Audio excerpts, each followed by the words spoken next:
Great day, everybody. Great day. How wonderful it is to see so many beautiful faces. Hey, thank you for coming on. We're going to start in about 1 more minute. But as you're coming in, hey, please do me a favor. Put your cameras on. And why don't you put in your chat where you're dialing in from? What state are you in? Let's know where you let's find out a little bit where you're from. Let's put it in there where you're coming in from, what state, the city, state and city. Put it in the chat. All right, we got some California, Texas. All right, North Carolina, Chicago, New Jersey, Boca. All right, there we go. We got people from all over. This is exciting. I'm excited for you all. Obviously, you could be anywhere in the country, but you're here right now. And there's this favorite word, nowhere and now here is the same word. In other words, you can be here, but mentally somewhere else. So I want to make sure that that's not you. So let's make sure that you are here. Okay, we got California, DC, Pennsylvania, Chicago, Georgia. Man, this is exciting. New York City. That's my home stomping ground. 40 years, I did my time. Texas, all right. Florida, Boca Raton. Tennessee, Arizona. All right. I hope you're fired up. We're going to get started in 1 more minute. And keep on putting, okay, New Jersey, Lake, California. All right. Hey, let me ask you, if possible, this is the perfect time to go get a notepad and a pen. This is not where you come in and just show up and just watch a movie. No spectators allowed. We're students. Today we're full-time students and part-time teachers.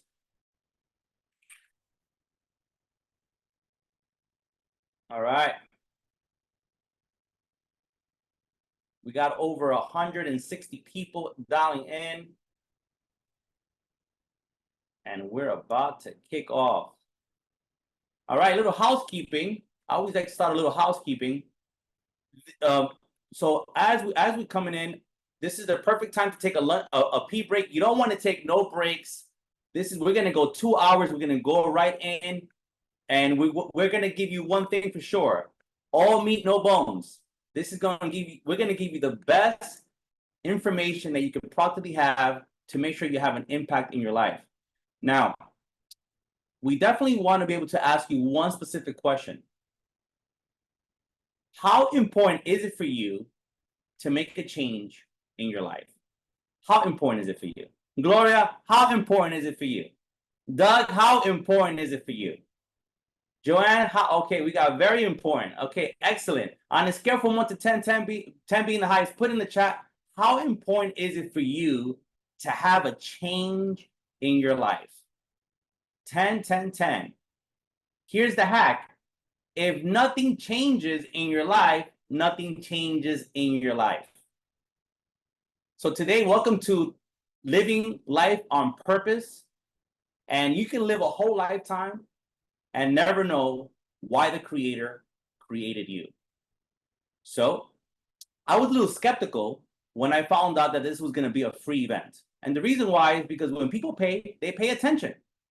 Well, we discovered that the price of you not paying attention is too greater, so we just had to make it for free, right? So what is your dream? So a dream, if you're not aware, a dream is an inspiring picture that motivates you, gets you fired up. And I'm hoping today that dream can be ignited. So airplane mode, this is where you take your phone and you put it on airplane mode for the next 2 hours. And I'm asking you might be asking a question, why should you be putting your phone on airplane mode for 2 hours? Well, here's a story I would love to share with you. And it's about a young boy who grew up on the south side of Chicago. Any south side of anywhere in the country is not a good side, right? So anywhere in the country on the south side, but this young man was born in the south side of Chicago. And in his 20s, he was like most people in their 20s, broke. Right? Who had a desire to do something bigger and better. And once you have a desire of doing bigger and better, you start asking yourself some questions. So he started asking himself some questions. These are two questions that he kept on asking himself. Who am I hanging out with? And are they where I want to be in my life?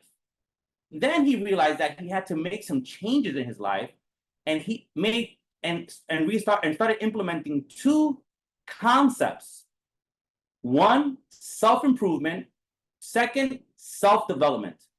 He knew that if he was going to make some changes, changes had to start with him. He also realized that you can borrow people's wisdom for a shortcut to achieving your dreams. So from his 20s to his 30s, this young man became a multi-millionaire. We're not talking about he crossed over $1 million. We're talking about he generated millions of dollars to a point where he retired and moved to Miami and lived the party life. I don't know about you, but I think I would do the same if I was 30 and had a lot of money. But he grew out of that super fast, and he realized, you know what? His life was not just to become a millionaire. He had a bigger desire. He knew that he had to come back into the real world and make an impact. And what he did, he started a nonprofit organization, and since 2002 has helped more than 25,000 children, women, family, kids in more than 19 countries. He's made an impact by building a powerful financial service firm. And what he realized is that the power was not becoming a millionaire. The power was helping other people become millionaires. Jeff is now a multi-million-dollar earner who, I would say over 9 figures, and has dozens of companies. He's an author, he's a father, he's a husband, he's a coach, he's a leader of leaders. And one thing, and how he did it, was doing one thing and one thing alone. And is exactly what he's going to be teaching you today. He did it by planning. He did it by planning. Most people will say it was an accident. He did it by planning. So please, if you can, wave your hands just like this, wave your hands for Mr. Jeff Levitan. All right. Hey, Juan, thank you so much for that great introduction and that beautiful jacket you have on. I need to get me one of these.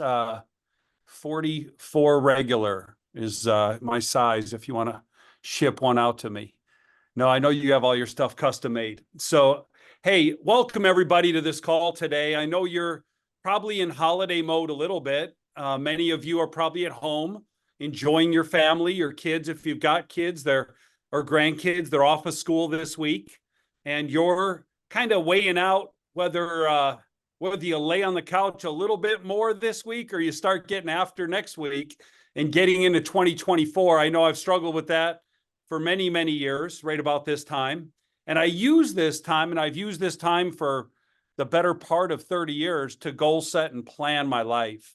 It's a great reflection time. It's a great time where you can probably grab a little bit of peace and quiet, get away and take a look at your life and assess and just figure out where you are. What are you doing? Is it going the way you thought it would go? You got to ask yourself the hard questions because other people might not ask you. Are you where you thought you'd be at this point in life?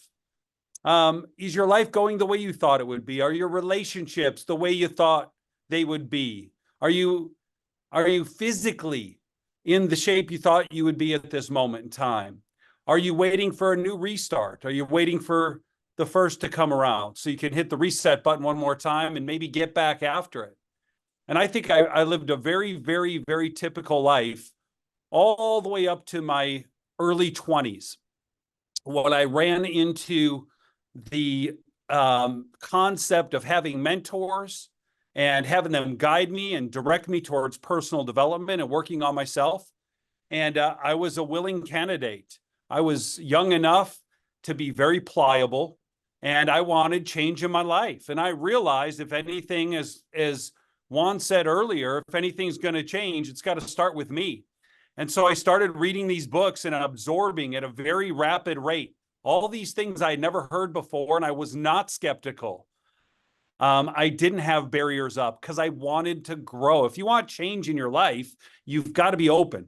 And so I was very open, and I was taking in books after books after book. After every single week, I was driving from Milwaukee, Wisconsin, back down to my hometown of Chicago to run appointments in the company I was with.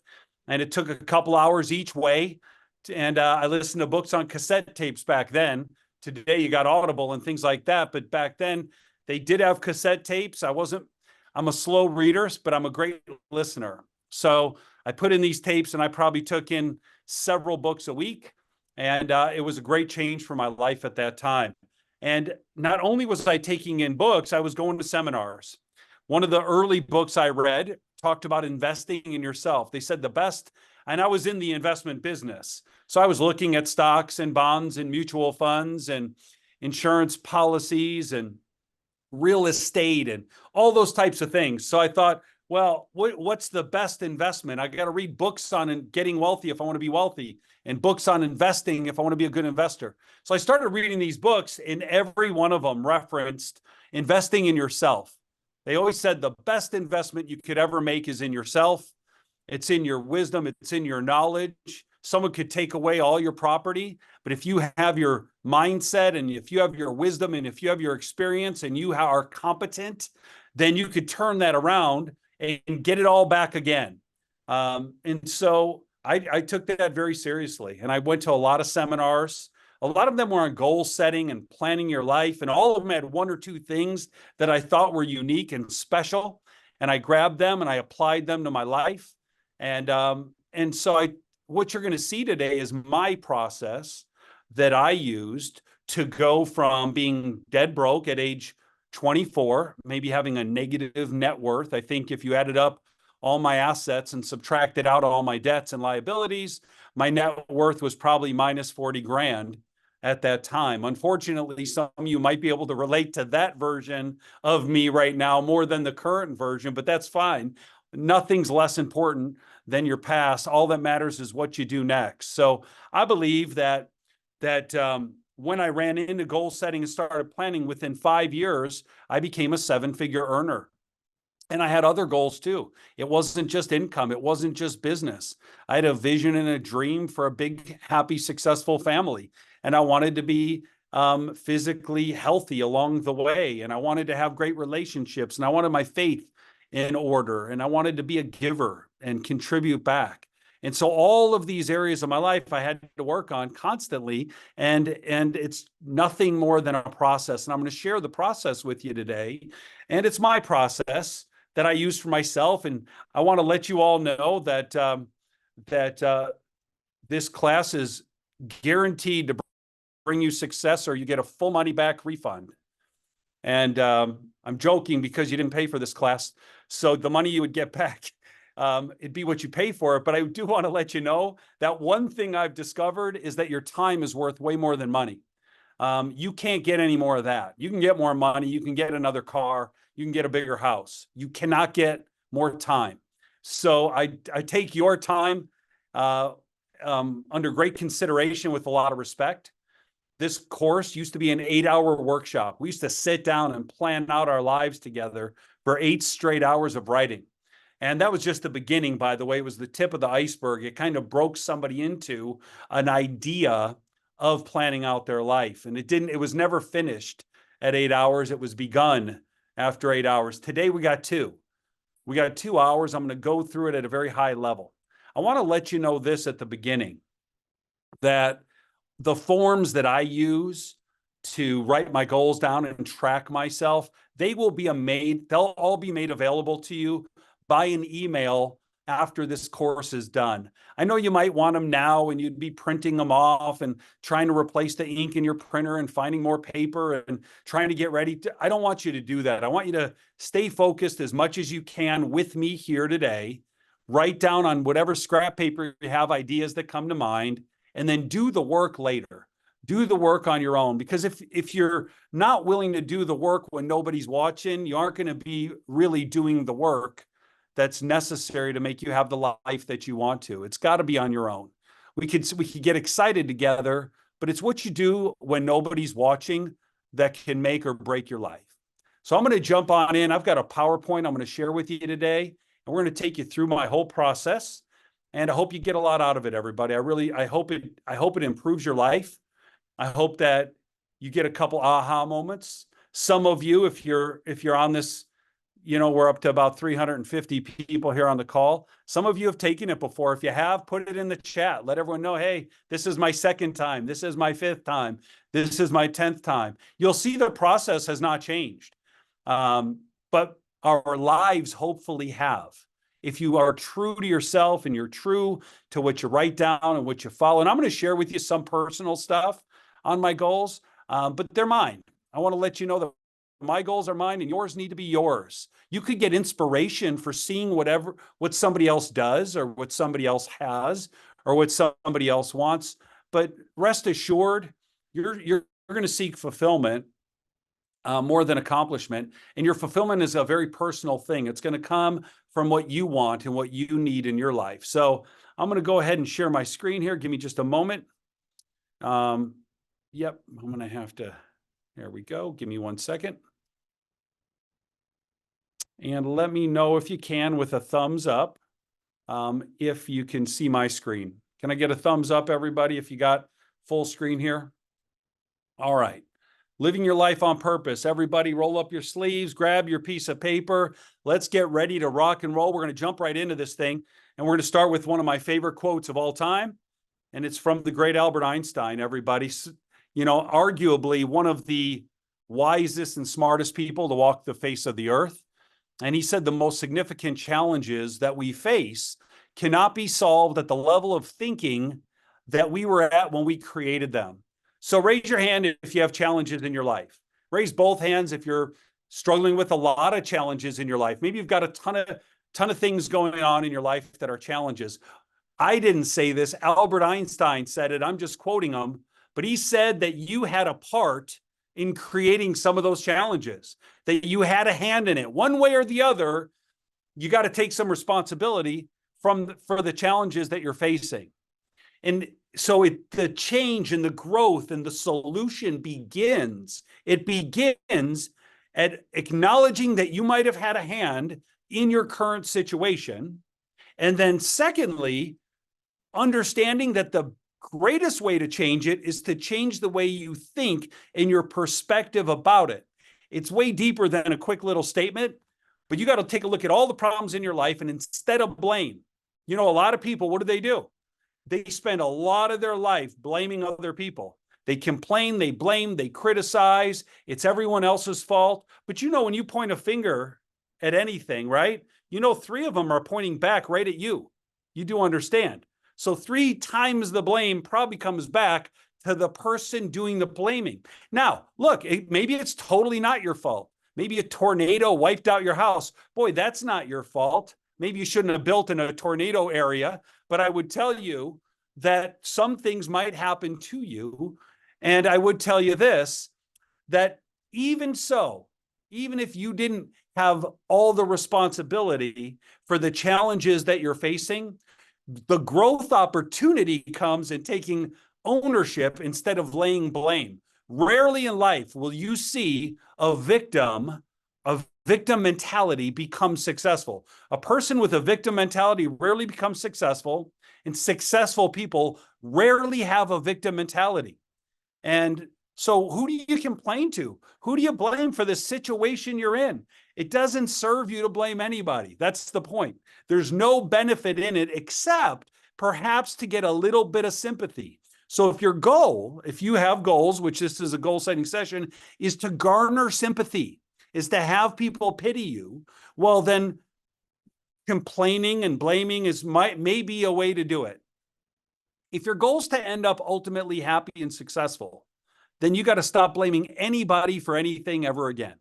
I know that was a long explanation on slide number 1, but I promise you, if I could have recorded you during Christmas, gosh, there was probably a little bit of blaming going on. I don't know who was supposed to pick up the gravy, who forgot the cranberries, who didn't get enough wrapping paper, whatever the case might be. There's a lot of people who were probably blaming earlier today.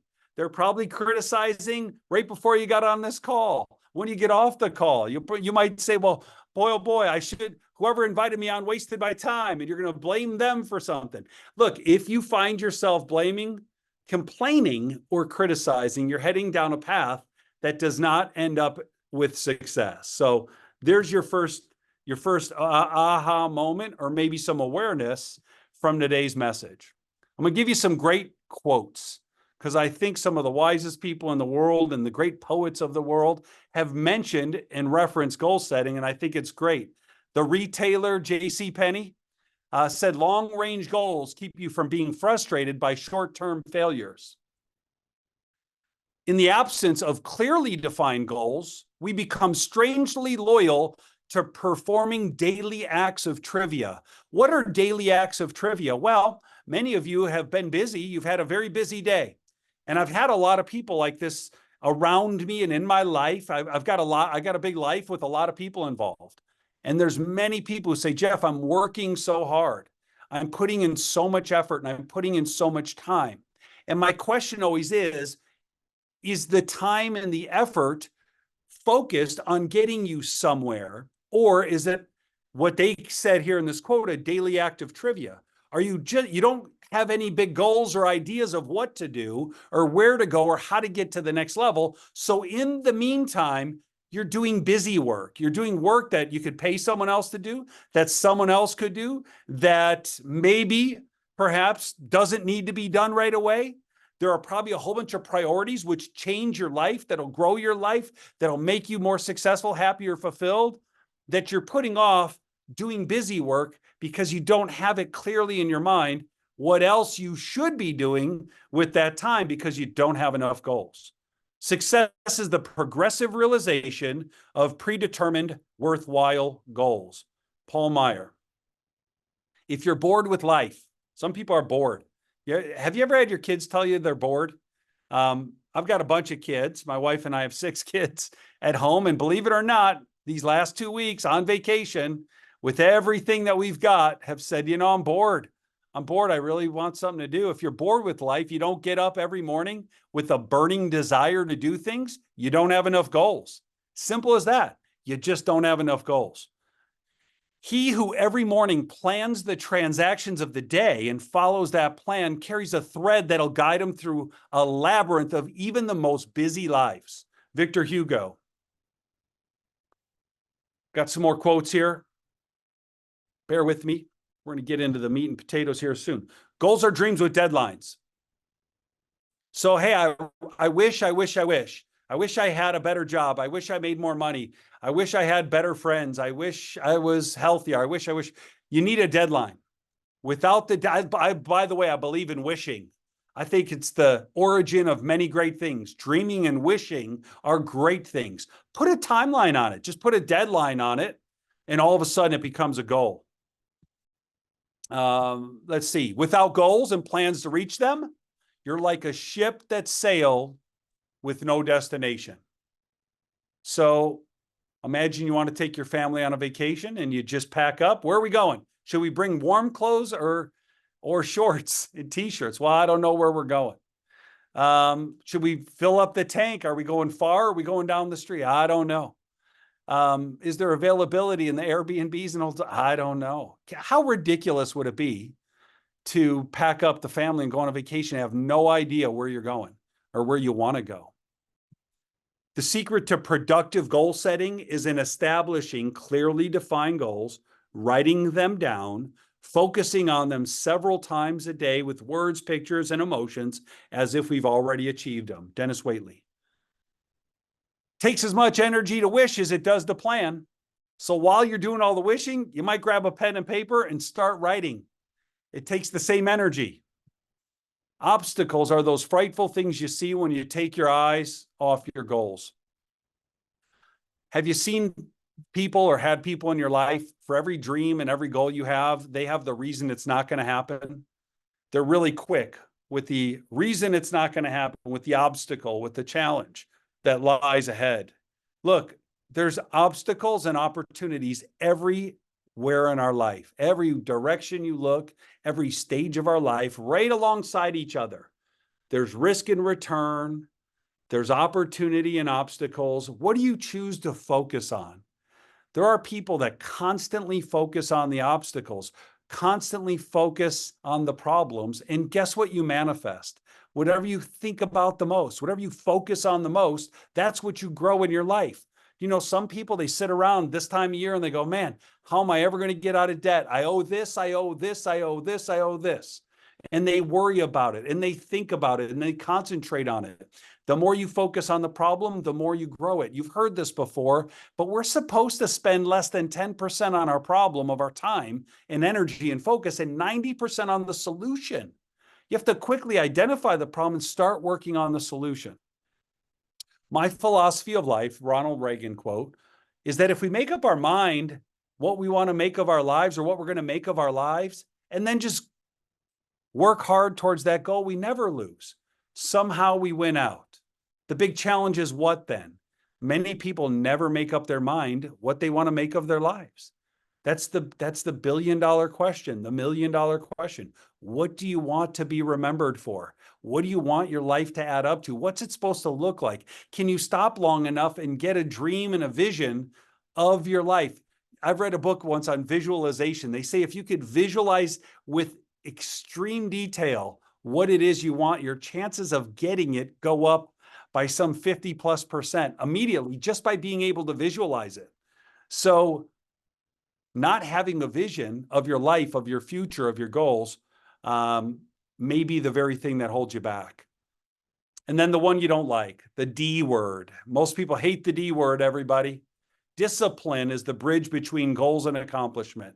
So you got all these dreams, you write it down, you've got all these beautiful goals, you put it in a leather binder, you show your loved ones, all your friends, your boss, whatever, your parents, your spouse, you're proud of the goals you wrote down, but then the discipline is really the divider.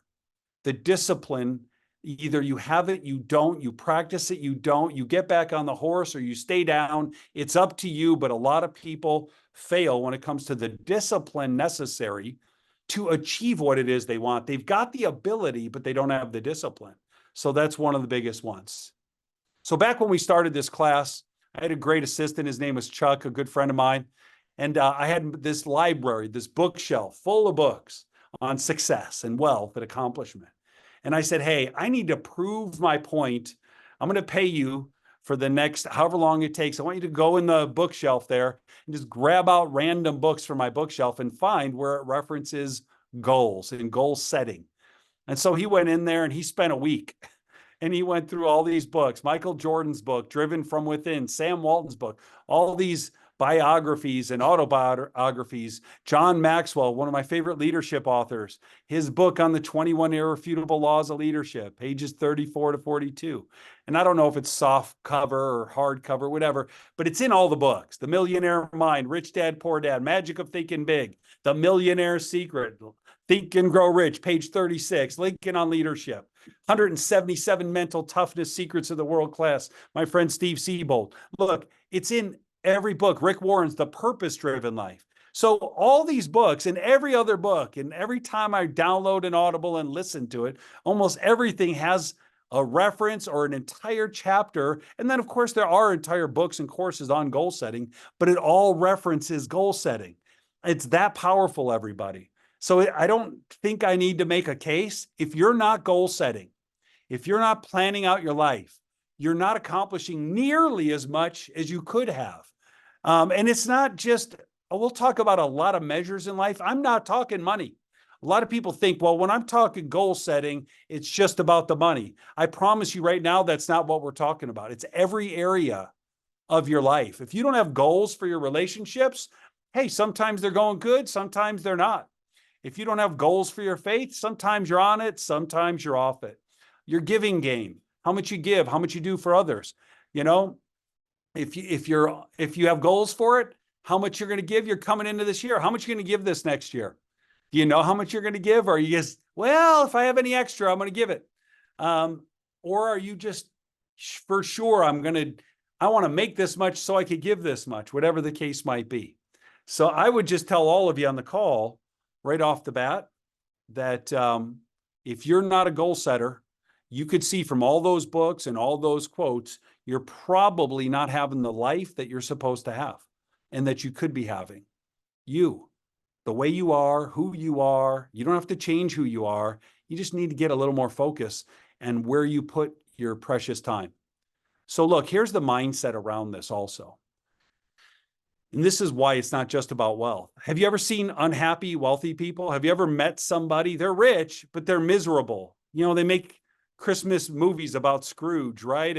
And all these movies and people, and some wealthy people that are very unhappy. They're miserable. They got all the money, but they don't have the friends. They don't have the relationships. They don't trust anybody. They don't like people. People don't like them. They've used that money improperly, whatever the case might be. That's just one of the issues. So how about, have you ever seen powerful people ruin their lives? You look at people and they're heads of state, presidents of countries. They're in Congress. They're the mayor of this, the head of that. And they got power, but they ruin their lives with the power. And they ruin other people's lives with the power. So the things that people want the most, wealth and power, two of the things that people claim if they only had a little more of these things, it would make their life better. Would it necessarily, is the question. Have you ever seen accomplished people battle depression?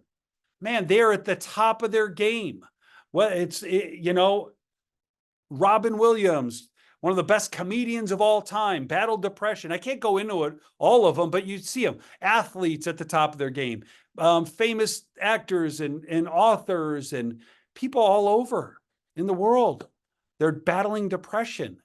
And where does that come from? I'm not going to get into that today, but could it be possible that they keep repeating the bad things that happen to them in their life and where they're not and how they underachieved and how disappointed people are with them? Maybe they care too much what people think of them. The point is, we always find powerful people, wealthy people, and accomplished people. They're not all happy. They're not all fulfilled. And so we got to start with the end in mind. I think a lot of people, they spend all their energy, all their time, all their effort climbing that ladder of success only to find out it was leaning against the wrong wall, that they didn't think far enough to decide, okay, and then what? So I accomplish this, I get this promotion, I make this money, I gain this power, I gain this influence, I gain the Nobel Peace Prize, or I gain an Oscar. Then what? You got to ask yourself, and then what? Because if everything is banking on that accomplishment, you've probably all heard before, be careful what you wish for. Isn't that a weird statement? Why would I be careful? Shouldn't I have reckless abandon with what I wish for? Shouldn't I just wish for everything and go for it? Well, you got to be careful, because if you wish for it, obsess over it and want it, and then you sacrifice for it and you finally get it, maybe you've spent years, chasing the wrong rabbit. Maybe you spent years chasing the wrong goals. And then you go into your depression, or you crash because it's not what you expected it to be. Take a look at this road in this picture, everybody. Have you ever driven on a road like this? I live here in North Georgia, and there's the Blue Ridge Mountains real close to me. And if you drive up through Chattanooga, I've driven past going to Nashville a whole bunch of times, and you have to drive up through the curvy mountains in Chattanooga. If you go the other way and you go to Asheville, North Carolina, there's beautiful mountains there, and you got to drive up through the mountains, and there's very short hairpin turns. And so we were just down in Costa Rica recently, a little group of friends of mine, and man, some of those roads were just one car each direction. And some of them were, on the edge of a cliff. And so in addition to that, imagine you're on a windy road through the mountains, but also imagine it's at night, and imagine it's raining.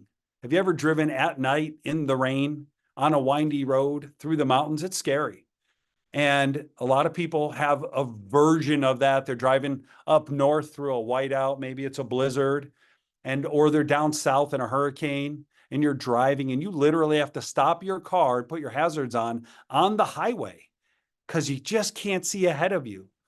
I wondered a lot of years in leadership when I met really good people, high caliber, good quality, good parents, good spouses, good character people, and they weren't accomplishing. They were going slow through life. And I always wondered to myself, why is this person not so much further ahead? Why aren't they moving so much faster through the process and through the system? And what I found was, in many cases, they didn't know where they were going.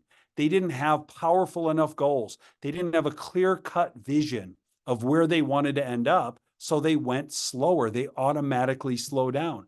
On a bright, sunny 70-degree day on a straightaway, there's no cops out. You're on a farm road. Man, you punch it. You go so fast, you're not worried about anything. And it's because you can see so far ahead.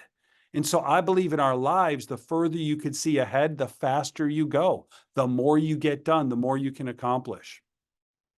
Vince Lombardi, the great Vince Lombardi, said, "I firmly believe that any man's finest hour is that moment when he has worked his heart out in a good cause and lies exhausted on the field of battle victorious." And, that's one of my favorite quotes, everybody. I don't know if you're a Vince Lombardi fan, but I would tell you, have you worked your heart out in a good cause and for a good cause? And then you're just wiped out, but you're there victoriously. It's one of the greatest moments in life for people. So let's start with the end in mind. If you are going to see far and it is going to be clear and you want to reach all the way out to the end, one of the things I haven't seen in a lot of goal setting courses, and I'm going to talk about it here on this one because I think it's important, is, you know what a eulogy is, everybody? Hopefully you do. If you don't know what a eulogy is, it's what your loved ones say about you at your funeral. You've passed away, and it's your wake or your funeral, and your surviving spouse, your surviving children, your priest from your church or your pastor, whatever your faith leader is, they're there speaking all the good they can of you, and they're trying to summate your life. Some of you have done this before, and some of you have never imagined it. But can I tell you, no matter what you do, you're not getting out of this thing alive. Most of you have heard that before. There's no way out of this life in your skin and body. Now, I'm a Christian, and I believe in an eternal life, but on earth, in your body, you've got one shot here, and you're not getting out of it alive. So the question is, what do you want to be remembered for? If you were to die today, God forbid, what would you be remembered for? And by the way, we don't know when our time is, do we? Some people, they have an ailment and it comes slowly, and some people it comes instantaneously. And I lost a cousin last week, 34 years old, got out of the Navy, totally healthy, not on drugs, and just didn't wake up in the morning. We still don't have the autopsy back to see what happened to him. But a young, healthy man, 34 years old. He didn't plan on that. No one planned on it. So what do you want to be remembered for if today was the day? Why would you put all the pressure on your family to have to come up with what you stood for and what your life added up to? So in this goal setting, more than any other, in this class, one of the things we need to start with is writing your own eulogy. What do you want to be remembered for? Now, this thing is going to be the hardest thing you do in the goal setting process. It's so easy to know that you need to put a new roof on this spring before the rainy season because you got a leaky roof. What's not so easy is deciding what you want your whole life to add up to and why.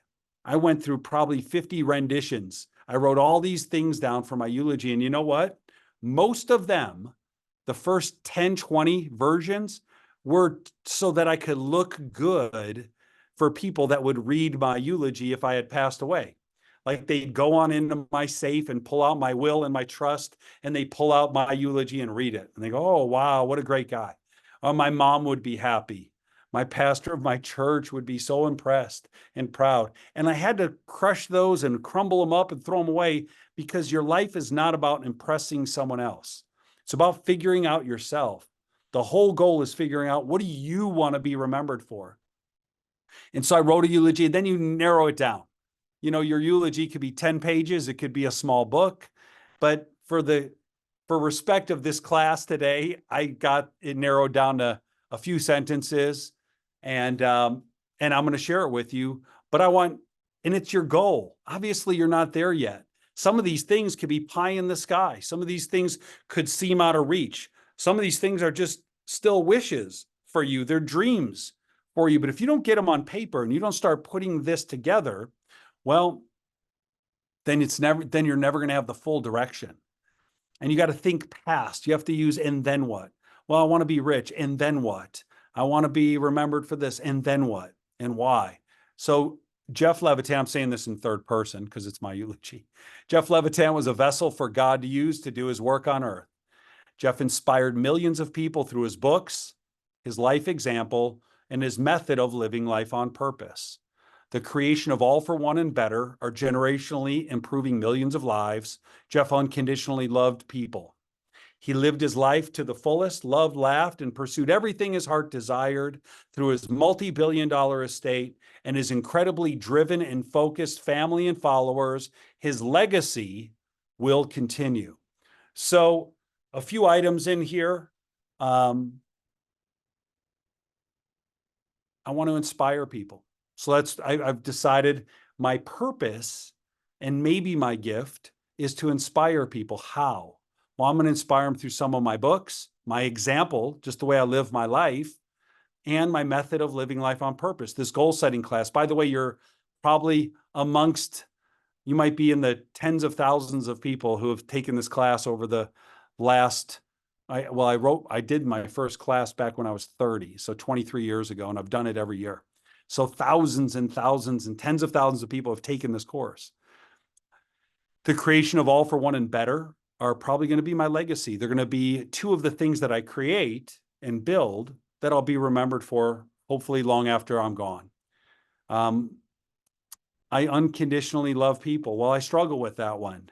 I'm very conditional in my love. I'm trying to become more Christ-like and become more unconditional, but I still struggle with this. This is who I want to become, right?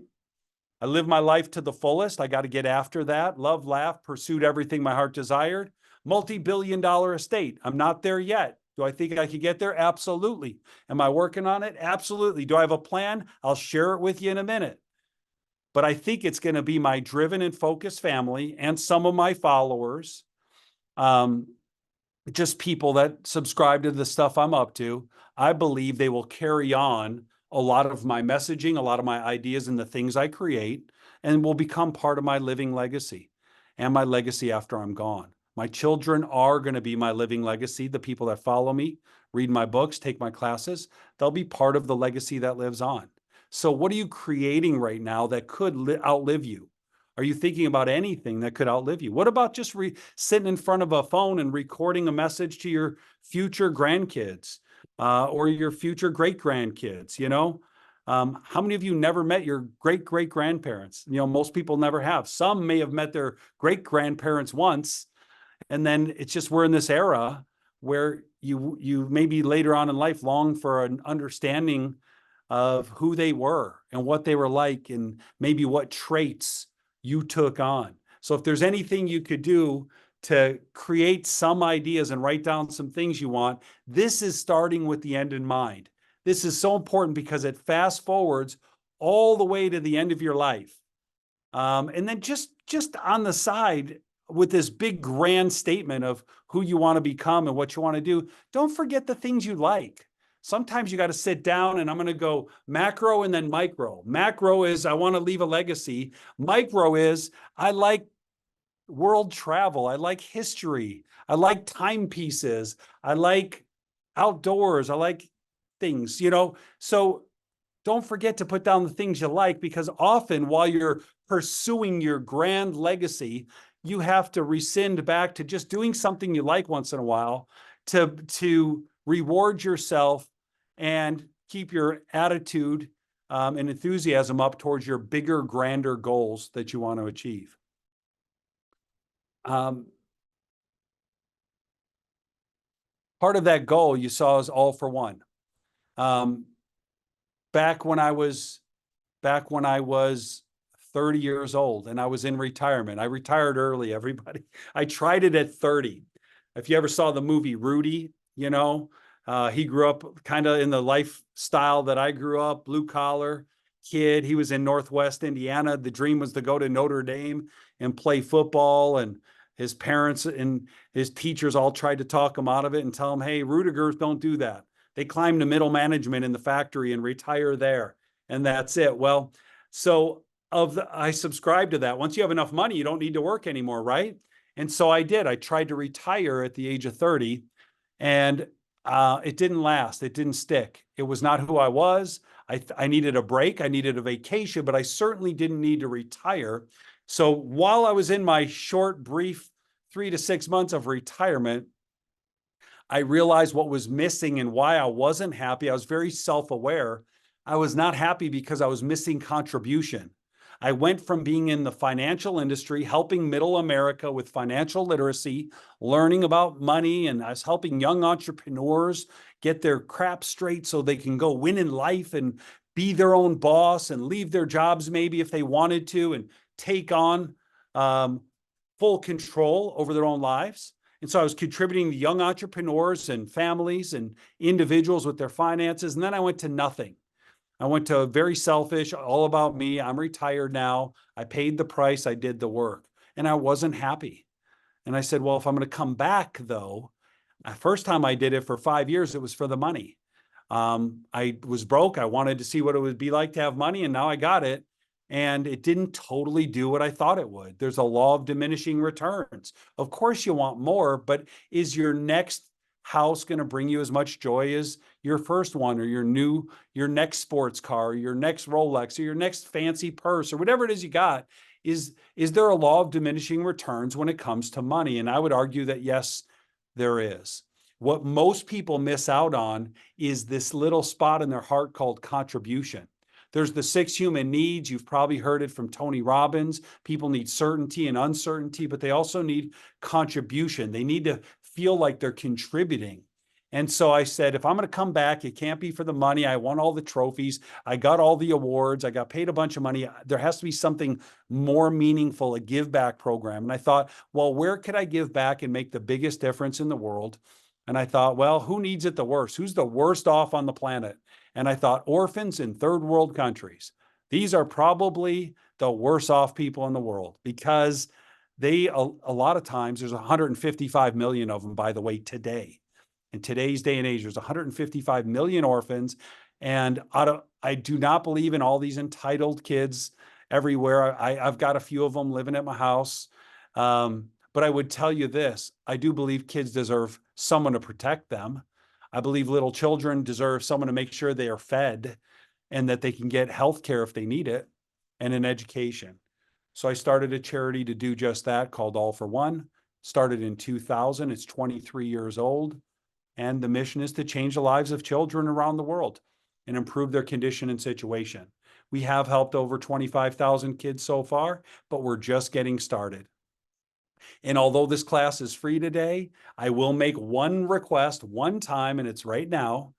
If you want to give even a little bit, go to All for One. You see it at the top.org and make a donation. You can do it right online.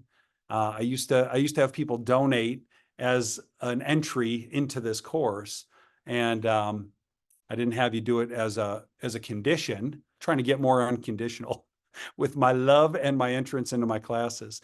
But I will tell you, we always need to give more to these kids and help save their lives. So that's All for One. Better. This is recent. I tried retiring again for like the 4th time in my life. And during retirement, I started thinking of things that I would do differently than what I've done the prior 25, 30 years. And I thought, let me try this and make some changes and make some adjustments. And I thought, what if I could go back and find all the people that I've ever met, that ever met me, and create something where they can improve their life? How can I give back to them? And so a betterlife.com is a destination site where people can go, and we are going to constantly build content that people can go and get some life hacks and shortcut some of their goals and dreams and make things better. We're going to put up and post great articles. So that's being built out. And then there's a little income piece of it. Some people think having a better life includes having a better income. So I created a referral platform. You don't have to do anything except refer people, and you can get compensated for it. And you know, I could have picked up golf. I do golf, but I don't want to golf more than once a month or once every couple months. Some people want to do it every day, and no harm, no foul. My hobbies just happen to revolve around helping people again and creating things and doing things. So in my little off time these last year or two, I created a new little outlet. I'm having fun. And we helped individuals and businesses get about $500 million back. And we've paid millions of dollars out to the field in year one. And it's been really fun. So I know that that's going to be part of the legacy. All for One will be part of the legacy. Better will be part of the legacy. The people that I have coached and helped will be part of my legacy. My family is my legacy. So I'm sharing these things with you so you can get an idea of what creating a legacy and a eulogy would look like for you and yourself. So enough about me. Let's get into your eulogy. I'm going to give you little pointers here. I'm going to give you a couple minutes. Obviously, we're on a tight schedule today. Believe it or not, we're 10 minutes away from the first hour being up. I do want you to try to write a eulogy. Open up a piece of paper. I want you to see how hard it is, honestly, but I want you to open up your notebook or grab a piece of blank paper, and this will help you come up with some areas. If you've ever listened to goal setting or watched people, they all come down to these main categories in one way or the other. It's somewhat close. There's material goals. Of course, people want a nice retirement, but you got to be specific. What does that look like? How much are we talking about? You maybe family and social goals. What does that look like? What does your family look like? What do those relationships look like? Have you been estranged to a sister of yours or a brother of yours, a parent of yours? Have they done something and wronged you so bad and you're finding it so difficult to forgive them? Or you did something bad to them and you're worried that they might not forgive you and they're not in your life. Well, is that the life you want? Why is it that at the end of your life, you're willing to start making some of these calls and reaching back out? Why don't you do it now? I interviewed somebody in my Better Life podcast. He's the #1 expert on forgiveness. And he wrote a book on it. They're doing I think Angel Studios, the one that does The Chosen, is going to make a movie about him. I'm not sure if they're going to be the ones, but anyway, if you look me up, you'll see some of the podcast, the interview with this guy. He talks about forgiveness, and it's forgiving. And so maybe it's family and social goals. Maybe it's your faith and contribution goals. Why do people get closer to their faith the closer they get to dying? Why is that? Have you ever asked yourself that question? Why is it that they're like, well, I might be facing the end now, just in case. I want to make sure I go the right direction, just in case. I want to make sure I have a good afterlife if there is one. Why do you wait till the end? Maybe the joy and maybe the peace comes from your faith, whatever your faith might be, earlier in life by practicing that. Business goals, personal development goals, whatever they are. Start writing down what it looks like at the end of your life. By the way, if you didn't notice on my eulogy, if I went back a couple spots, I put a date on it. That's the crazy thing. Now, you might think, Jeff, you're crazy. I was following you all the way up there. Look at the top. October 26th is my birthday, by the way. And I put it way out there. Now, I don't know if you could speak things into existence. I've read all the books you have on manifesting what you dream about, obsess over, and focus on. But just in case it's true, I'm going to put that date way out there. I'm going to be of the belief that medical advances, scientific advances, we're going to be able to go in for a procedure, take a pill, go under the knife, whatever, and extend 5 years, extend 10 years, not be in pain, whatever the case might be. I think you're already seeing, you probably read the book, The Blue Zones. If you haven't read the book, The Blue Zones, there's like 5-6 places in the world where people on the very regular live way beyond 100 years of age. And they talk about the few things that help people extend their life, the sense of community and family in one household, staying active physically and keeping your mind active, eating raw foods and not such processed foods. So there's things in there. So there are ways to live a longer life. And there's experts on it now, and you just got to get one of those as a mentor. But getting back to your goals, everybody, try to write some of your goals and some of this eulogy down and figure out what you want to be remembered for in these areas. We're going to keep moving, just cut out of time. We're going to need to. But once you do this, I'm looking at this, I'm looking at the screen. Some of you are probably scrolling through all the pictures. Who's on today? Who's not on? How many people are on? I know how this goes. I've been there before. There's about 400 people on this call today. And so there's people that are long in the tooth. That's a nice way of saying old. There's some people here that are older. There's people here on this call that I know are in their teens. So they're watching this and they got so much time ahead. I remember when I wrote my first set of goals, boy, oh boy, it was a long, long time ago, everybody. And I would just tell you that long-term goals are different from everybody. If you're 20 years old, your long-term goals might be 80 years from now, 70 years from now. And some of you might, your long-term goal might be 10 years. You got 10 years left. I will tell you this, that you could get a lot done in those last 10 years. You can get a lot done in 5 years. You can get a lot done in a year.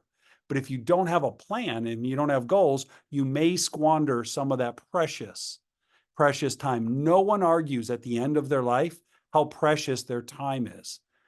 Nobody at the end of their life wishes that they had more money, wishes that they had more things. They all wish they had more time.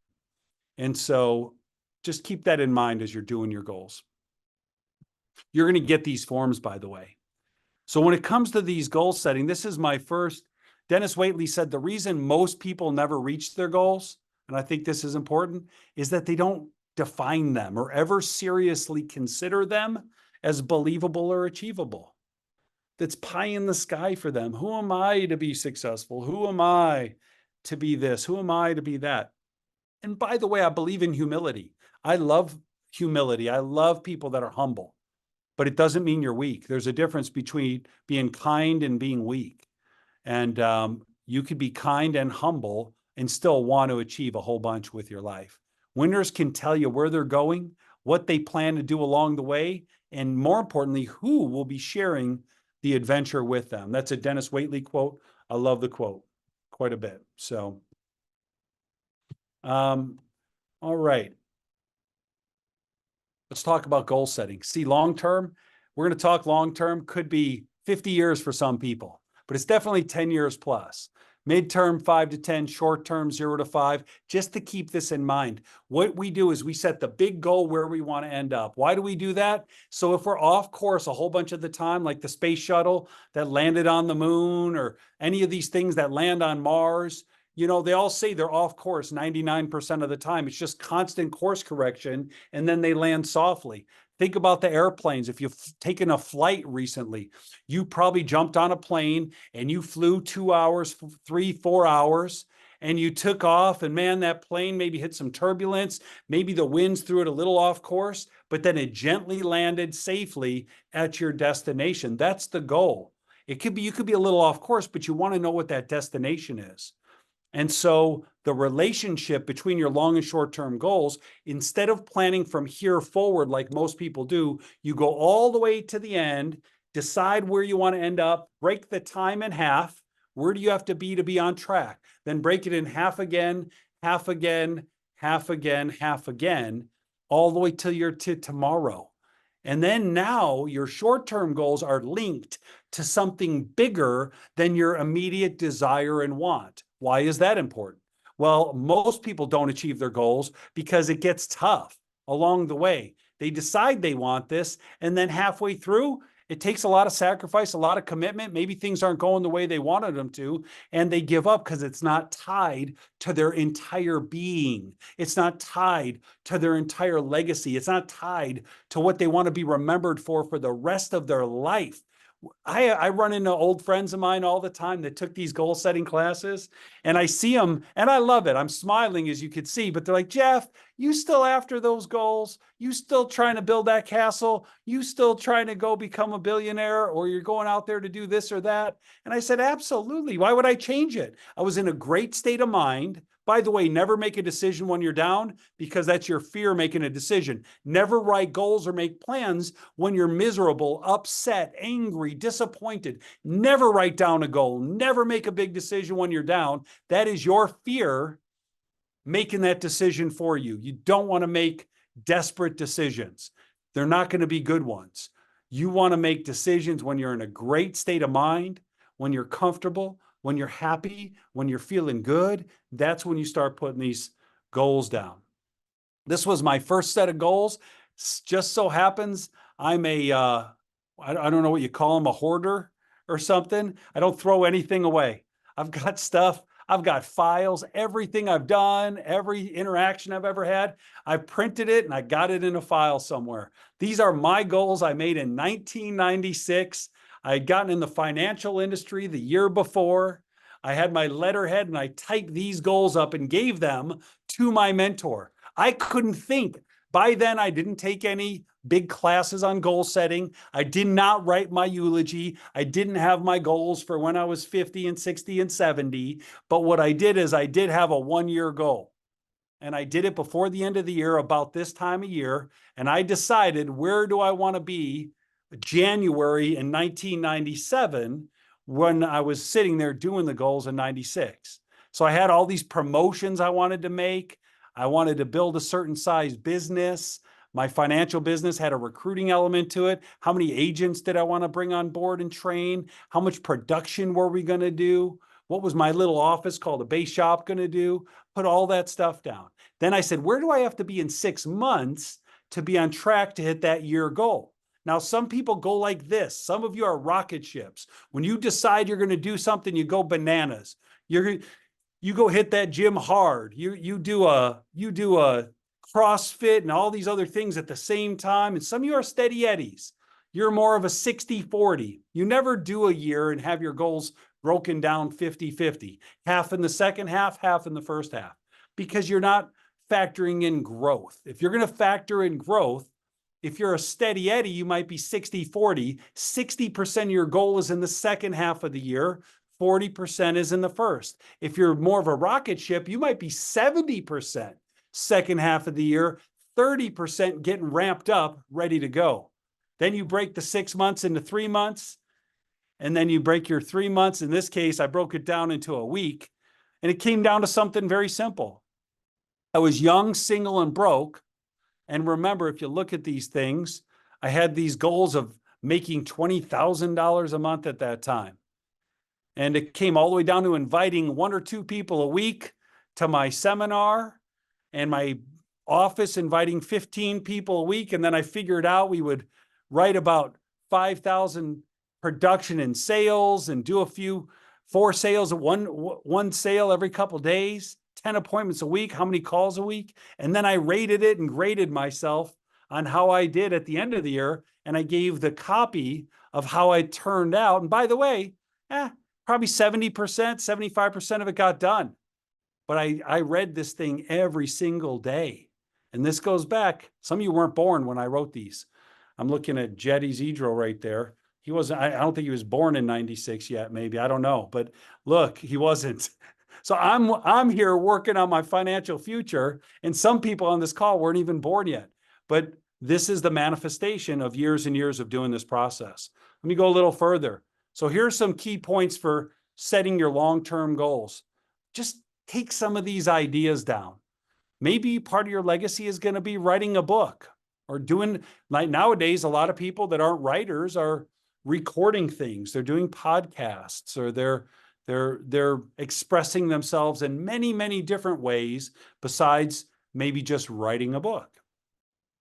Maybe somebody is going to build a company or be part of a company or lead an organization or lead a church, whatever it might be.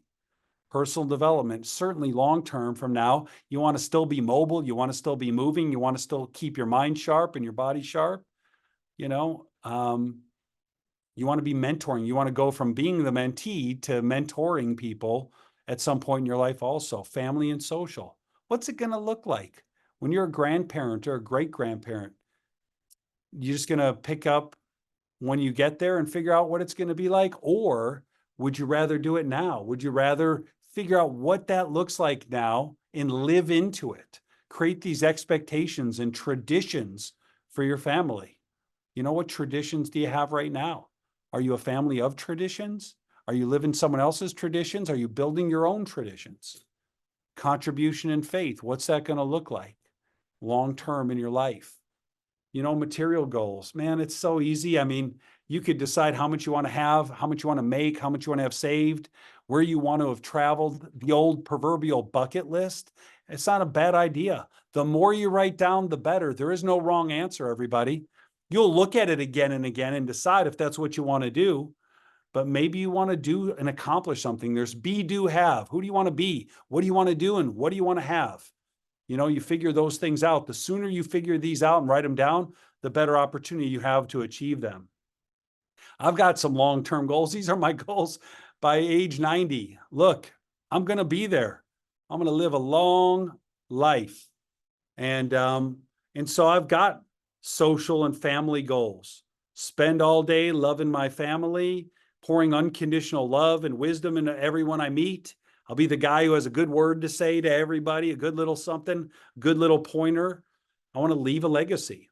I want to help guide people and have my family foundation continue to be able to give to others long after I'm gone. And I want to leave a legacy on the contribution side with the charity and the stuff I've done there. Personal development, if I could get up and move still, I want to move. You've all seen those videos where the 90-year-old guy is skydiving. I think the first Bush skydived at 90. That was one of his goals. Some people are playing golf every day. Some people can't walk at 60. They can't even move anymore. So what does that come down to? Some of it's genetics, but a lot of it is what you actually do with your time. And what do you actually do with your focus? Is your health a priority now? If it's not, it'll be a priority later in life.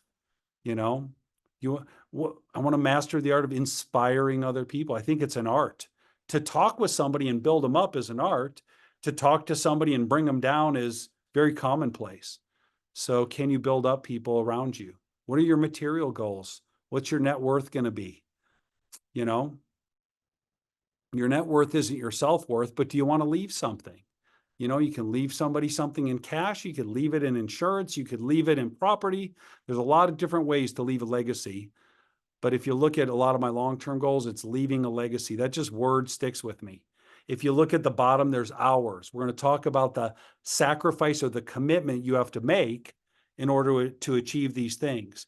But as you make your goals, don't make small goals, make big ones. You might say, Jeff, I just don't know that I believe that I could do that. Get them on paper anyway. It's something you look at. I wrote these goals down and they were so far out of my reach when I wrote them. You saw I started writing goals in 1996. By the year 2000, I had perfected my process and I wrote my first set of goals. And here we are. I'm at goals for age 55 now. And gosh, I'm there. By the way, to hit that goal by 90, I need to be here at 75. I need to have hit these goals at 75. This is my backwards engineering. And then to hit these goals at 75, well, I got to be somewhere at 60. So 60, when I wrote my goals at 30 and I did my age 60 goals, that was 30 years later.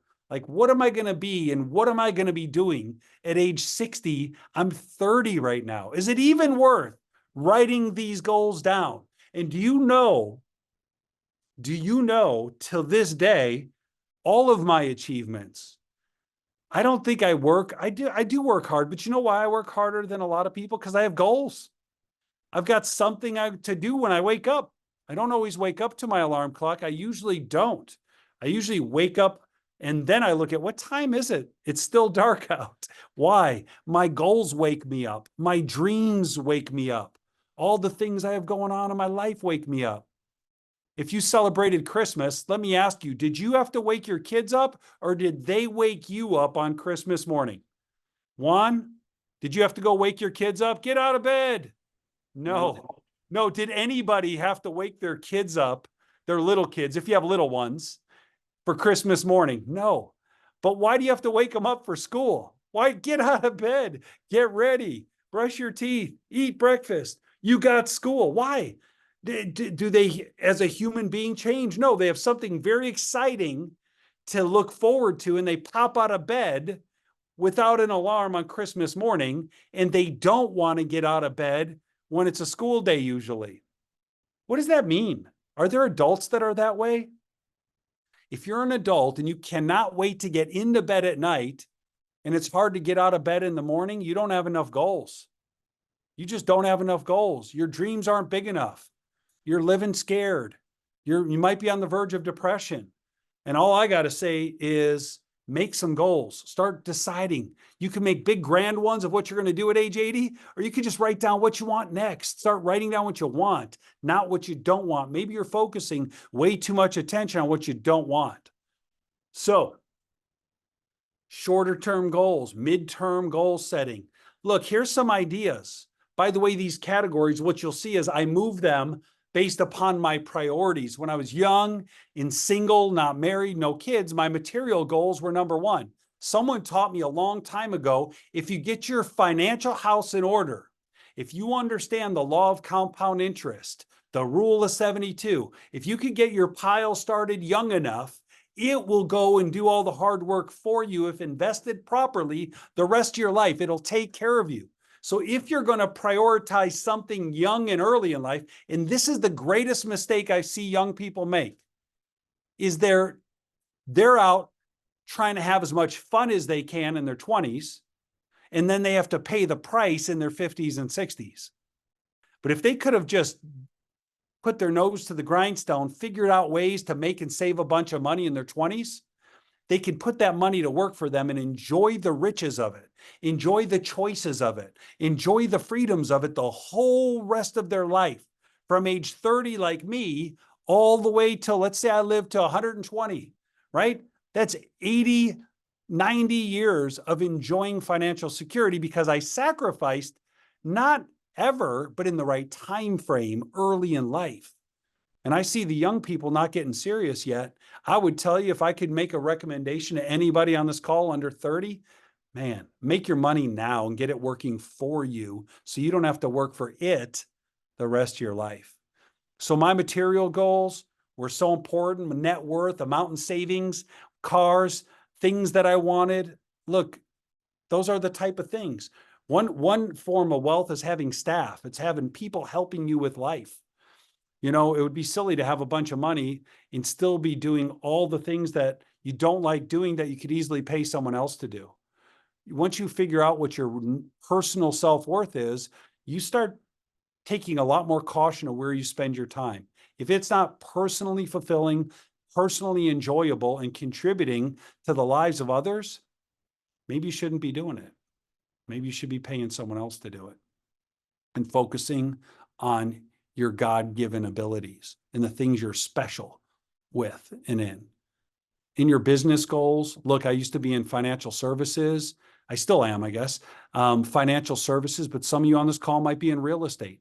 Some of you on this call might be in the mortgage business or some sort of sales. As you see my goals here, you have to have goals of where you're going to be, how big your organization looks like, how many sales, how big your office staff looks like.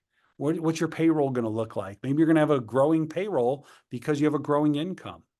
You know, are you going to invest? What are you going to invest in? Are you going to invest in real estate? Are you going to invest in maybe angel investing or venture capital, private equity? What are you going to invest in as time goes? If you don't think about it now, when that day does come, you might make a major mistake that you don't want to make. Personal development. Where do you want to be? How much energy are you going to need to accomplish all these goals? When you start planning out all these goals, is it okay to be puttered out and tiring out after a couple hours of hard work and focus? Are you mentally weak? Like as soon as some stress and challenges come in, do you fold? Or are you mentally strong? There's physical, there's mental. Do you meditate? Do you spend time listening and reading the books and improving yourself? Do you think you're already there? Are you already fully accomplished? You can't get any better, you know? Social and family. Is it going to be accidental how many kids you have? Or are you going to do it intentionally and decide? You know, what do you want that family to look like? Are you going to be totally hands-on or hands-off? Are you going to be a disciplinarian or are you going to be a pushover? Are you going to raise them in, you know, in a certain faith? What are you going to expect of your kids? Are they going to have chores? Or are they not going to have chores? You know, you should decide that maybe before you have kids and take a look at that and think about it and plan it out instead of let it just happen. I know some of you right now are like, man, Jeff, but what about spontaneity? Isn't that important? And I say, of course it is. I plan out spontaneity. It's in my schedule for on Thursdays from 3 in the afternoon to 5. Whatever happens, happens. And it's a little bit of a, tongue-in-cheek joke, but I'm not going to live my life by the seat of my pants and wing it. It's just too important. It's the only one I've got. And I want to be well planned out. There'll be times in there that I'm free to do what I want, when I want, with whom I want. But most of the time, I'm going to be focused and intentional with my time and energy. Where do you want to make a difference in your life? Your charitable causes. So you keep backwards engineering. Here's my age 65 goals. And it used to be so far away, but it's not anymore. My hours are changing in here. I'm at 14 hours a week for work in one category, in the business category, in 70 hours a week for my family. It's programmed in. I'm not going to wing it. 10 hours a week. Look at business, 20 hours a week. So at this point, I'm expecting to be worth $500 million at age 60. And maybe I'll have 30, 40 million bucks a year coming in by age 60, but I'm working 20 hours a week. It's not fair. You ever take a look at what some of these super successful billionaires earn and make and how little time they put in? And then the guy who puts in, 10, 12, 14-hour days makes 50, 100 grand a year. And yes, is that fair? Well, it's not about fair or not fair. It's about understanding how these things work. If you sacrifice early and put in the time early, at some point, you're not going to trade your time for money. That's one of the lowest forms of compensation in the world, is trading your valuable time for any amount of money. Eventually you hopefully will get paid for what you know, not what you do. So there's trading your time, there's getting paid for what you do, then there's getting paid for what you know, and then there's getting paid for who you are. Some people, if someone's famous or super successful, you may have to pay them 100 grand to show up at your convention and speak for an hour. So it's just who they are. You're getting paid for who you are. Are you kidding me? Man, that's incredible. Don't you want to climb the ladder, or are you going to be still trading your time for money later in life? If you do it right, you pay the price early, and later on, you're getting paid for who you are and what you know. And, not for trading your time. So here's shorter term goals. If you're looking at shorter term goals now, we're midterm goals. What does that mean for some of you? You're within 5 to 10 years and you're starting to figure out these topics. You see, you keep breaking it backwards and breaking it backwards and breaking it down in areas and things. What do you want? What do you want it to look like? What is your vision? And if you don't have goals and dreams, you're going to work for someone that does. You're going to pay the price. You're going to have to fall in line under somebody else's goals and dreams because you don't have your own. You understand?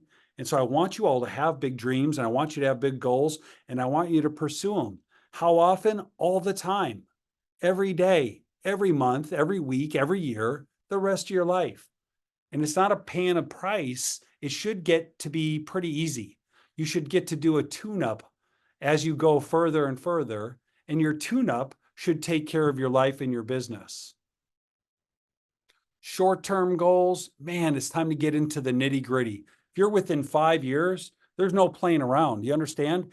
What you do, if you mess up in the short term, in the next 1, 2, 3, 4, 5 years, that can have an effect on where you end up in your midterm goals. And then if you're off track midterm severely, your whole life doesn't add up to what it could have and should have. See, I think maybe it's fear. Maybe I'm operating sometimes under fear. But if I don't get to my goals, I could blow them off for a day. I could blow them off for a week. I could have a bad month. But boy, oh boy, if I have a bad month, those goals don't go away. They roll over. It's like rollover minutes. Those tasks, goals, and accomplishments and sacrifice roll into the next week. They compound into the next month. They compound into the next year. And if you don't do it enough, here's the penalty. Ready? And it's not me penalizing you. It's the universe penalizing you. You just don't have the life that you wanted. You don't get remembered for what you want to be remembered for. You don't have that eulogy read that you wrote because it's so untrue. That's the price.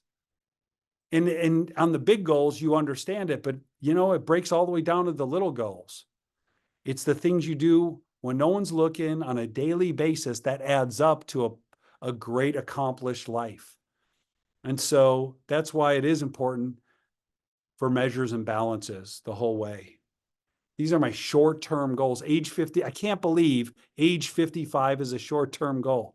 When I hang out with Jetty Zedro here, I feel like I'm 23, like he is.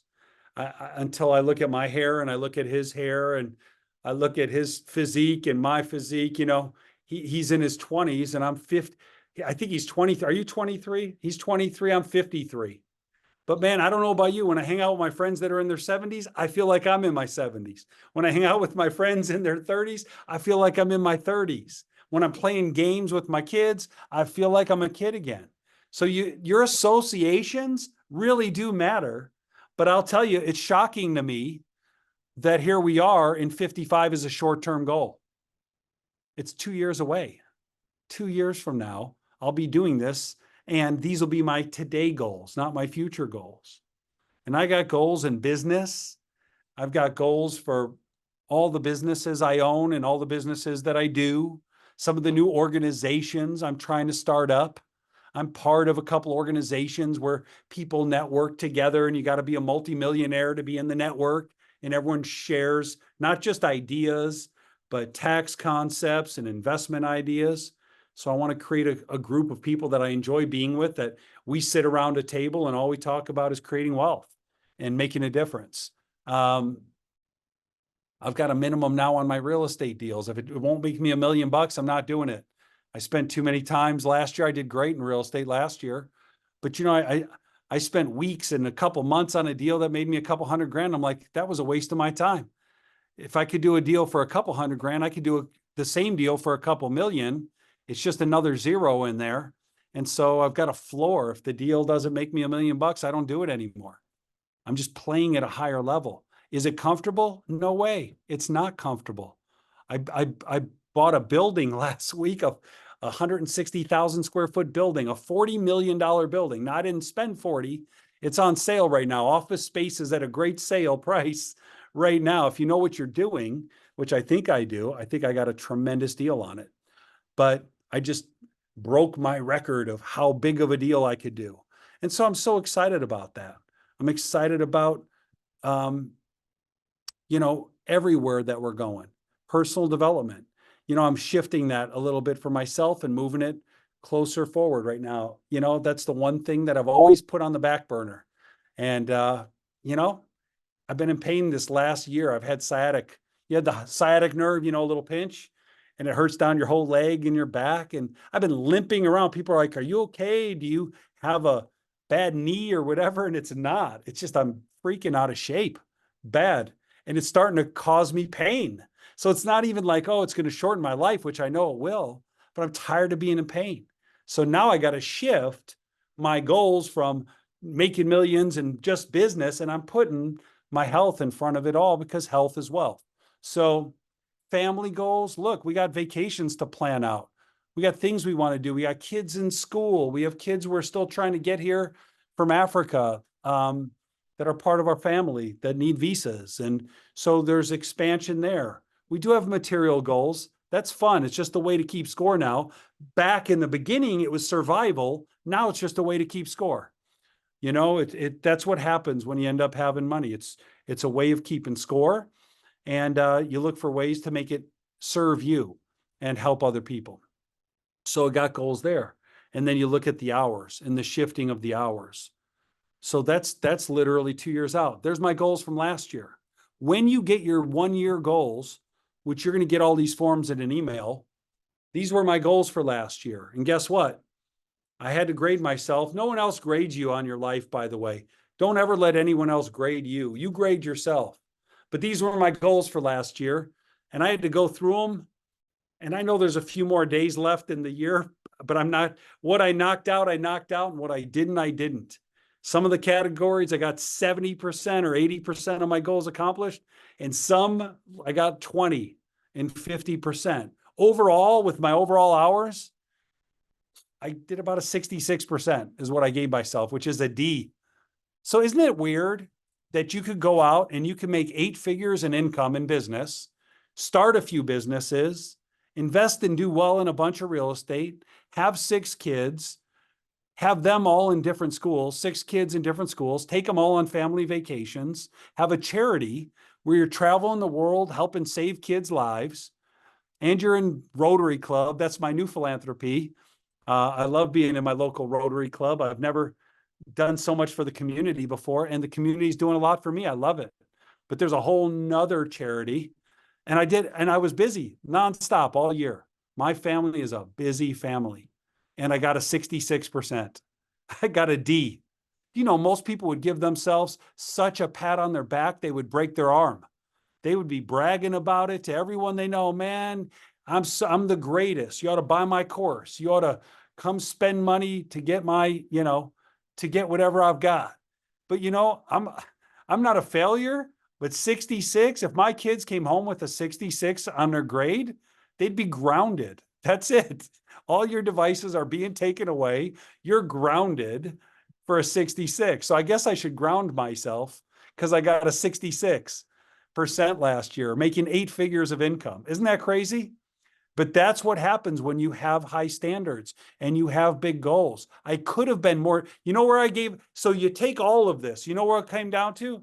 My discipline was about a 6.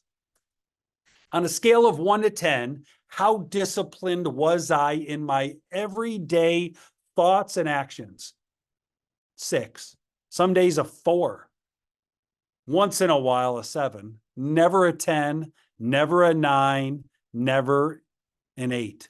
All year long, I was weak in my discipline, and it showed up in every area of my life.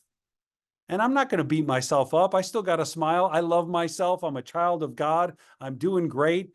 My family's doing great. I've saved some kids' lives last year. Like, things are good, but I could do so much better. And it's just out of curiosity. What's possible? It's not that I needed to impress anybody. I don't need to show off. I don't need to tell everyone how great I am. I'm not doing it for other people. You want to be happy in your life, grow beyond doing everything to impress other people and be worried about what everyone thinks of you. I will tell you this, though. I wonder what I'm capable of. I'm going to die someday. Hopefully it's not for years. Don't you wonder that about yourself, though? Don't you just wonder, is this all you could do? Is this the best you got? How did these other people get so big? How did these other people buy a skyscraper? How did somebody else build a hotel? How did somebody else build a financial services company and sell it for, hundreds of millions of dollars? How did somebody else, do this or do that? Or don't you wonder?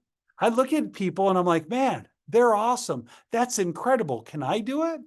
So when I grade myself, it's a little bit of an art and a little bit of a science, but it's definitely me asking myself, how much do I have in the tank? What do I really have to lose? We're all going to die anyway.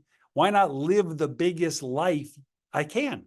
Why not just try to live the biggest life that I can while I'm living? If you're going to be living anyway, the business of business is to do it big. That's the whole point of a business. The business of charity is to do as much good as you can for somebody else who can never give it back to you and never return the favor. Personal development, how good of shape can you get in? How far can you run? How much can you lift? Aren't you curious what the human body is actually capable of? Wouldn't that be interesting? Some people, they're like those ultra marathoners. I'm amazed, But can you do it all? Can you only be good in one category and your family has to be sacrificed, or your finances? Can you be in great shape, but you're broke? Or can't you, with a little more focus or a little more attention, be pretty good at all of it and exceptional at the things you love the most? So here's your short-term goal setting. Here's a few points and a few pointers. I've got them for contribution and faith. I got them for social and family. Who do you want a role model? Do you know you need role models in every area of your life? If I'm going to get real serious this year into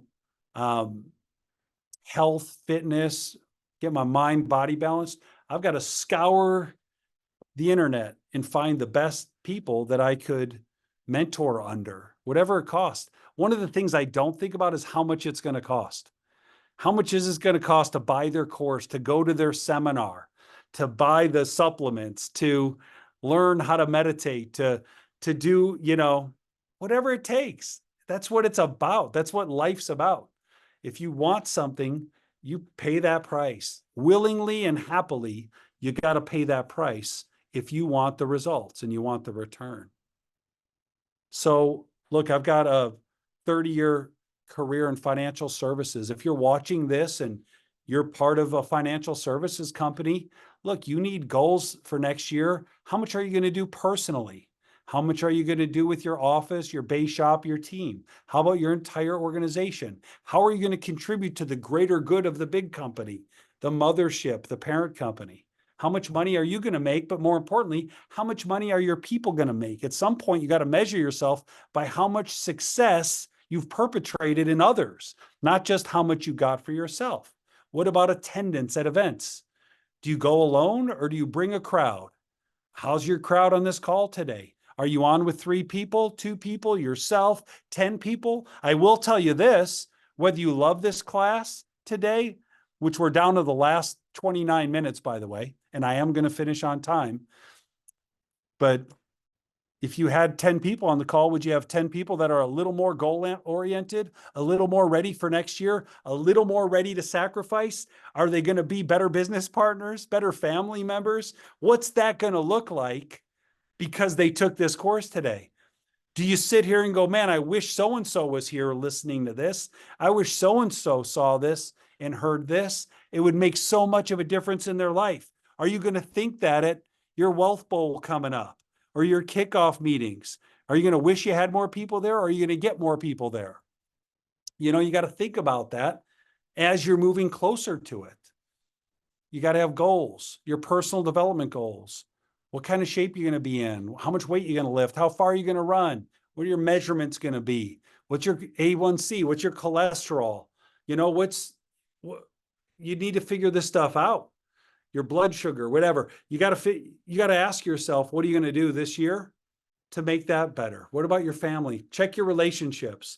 Some are good, some are bad. There's always within a quarter, they're going great or bad, or somewhere in between. You know what I noticed? If you want, you could put a little more time towards one and make it better. It just takes time and attention and thought.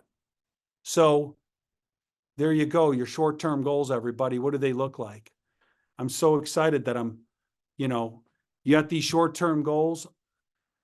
And this is what I spent the better part of the last couple of weeks doing, is getting ready for my 2024. I'm sharing this with you it's actually a little personal. I don't know that I want to share all this with you, but I already switched it. I'm trying to move around the picture so I can show you. But look, I want to participate more in my kids' education and their activities. We're deciding whether we want to get some tutoring and maybe move schools for my special needs boys, Noah and Elijah. So Cam and I are deciding on that. Patrick and Shadrach. I swear I just saw Shadrach get on this call from Uganda. He's my boy. He's one of my sons out in Uganda who did not get his visa.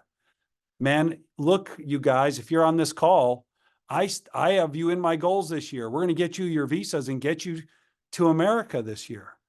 We need to hire a full-time housekeeper. We need that yesterday. Full-time person. We got a giant house.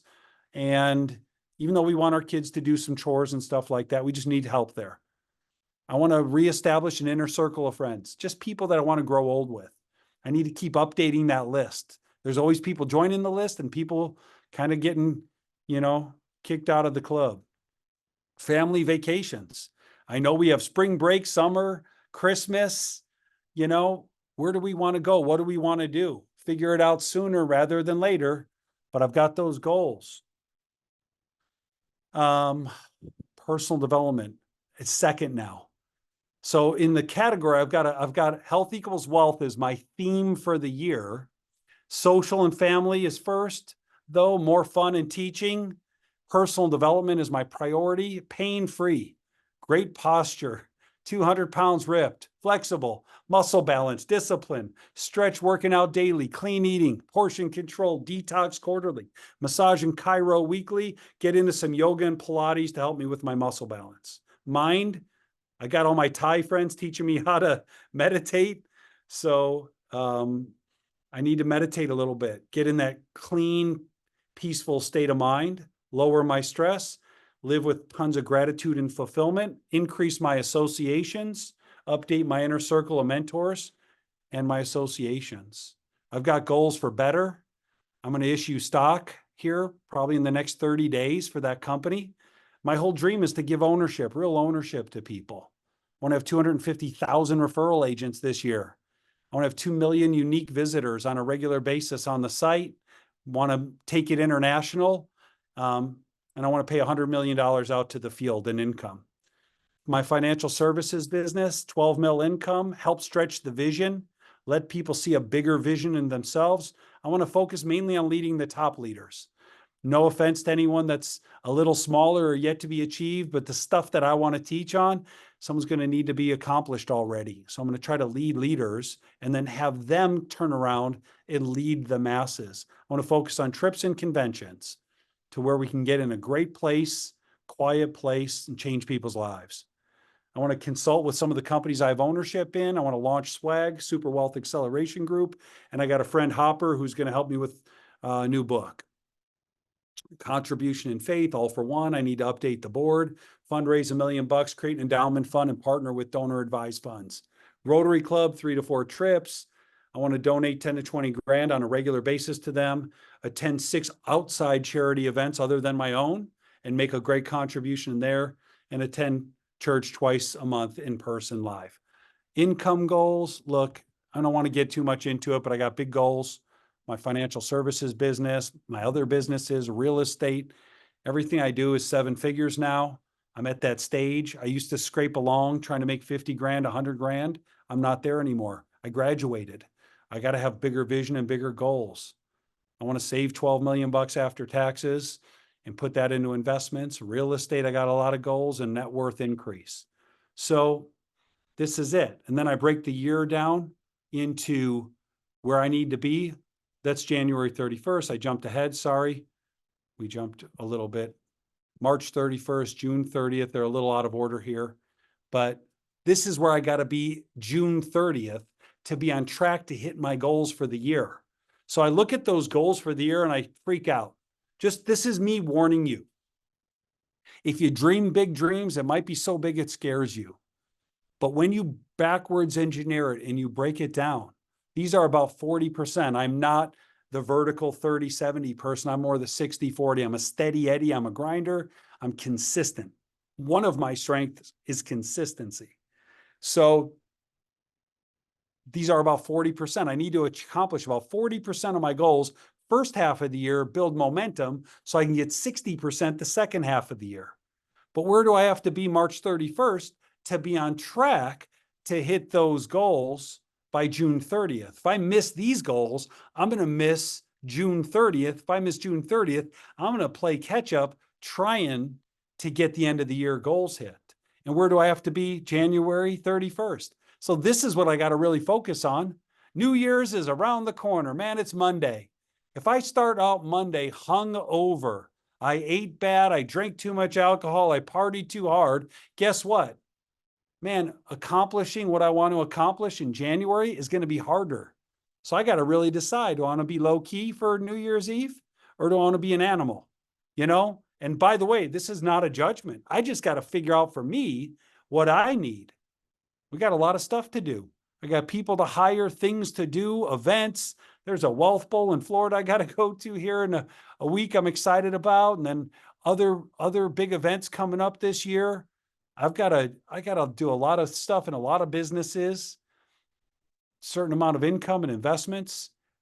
You know, see how easy it is? If I'm going to invest 12 million this year, I only need to invest 200,000 of it in January.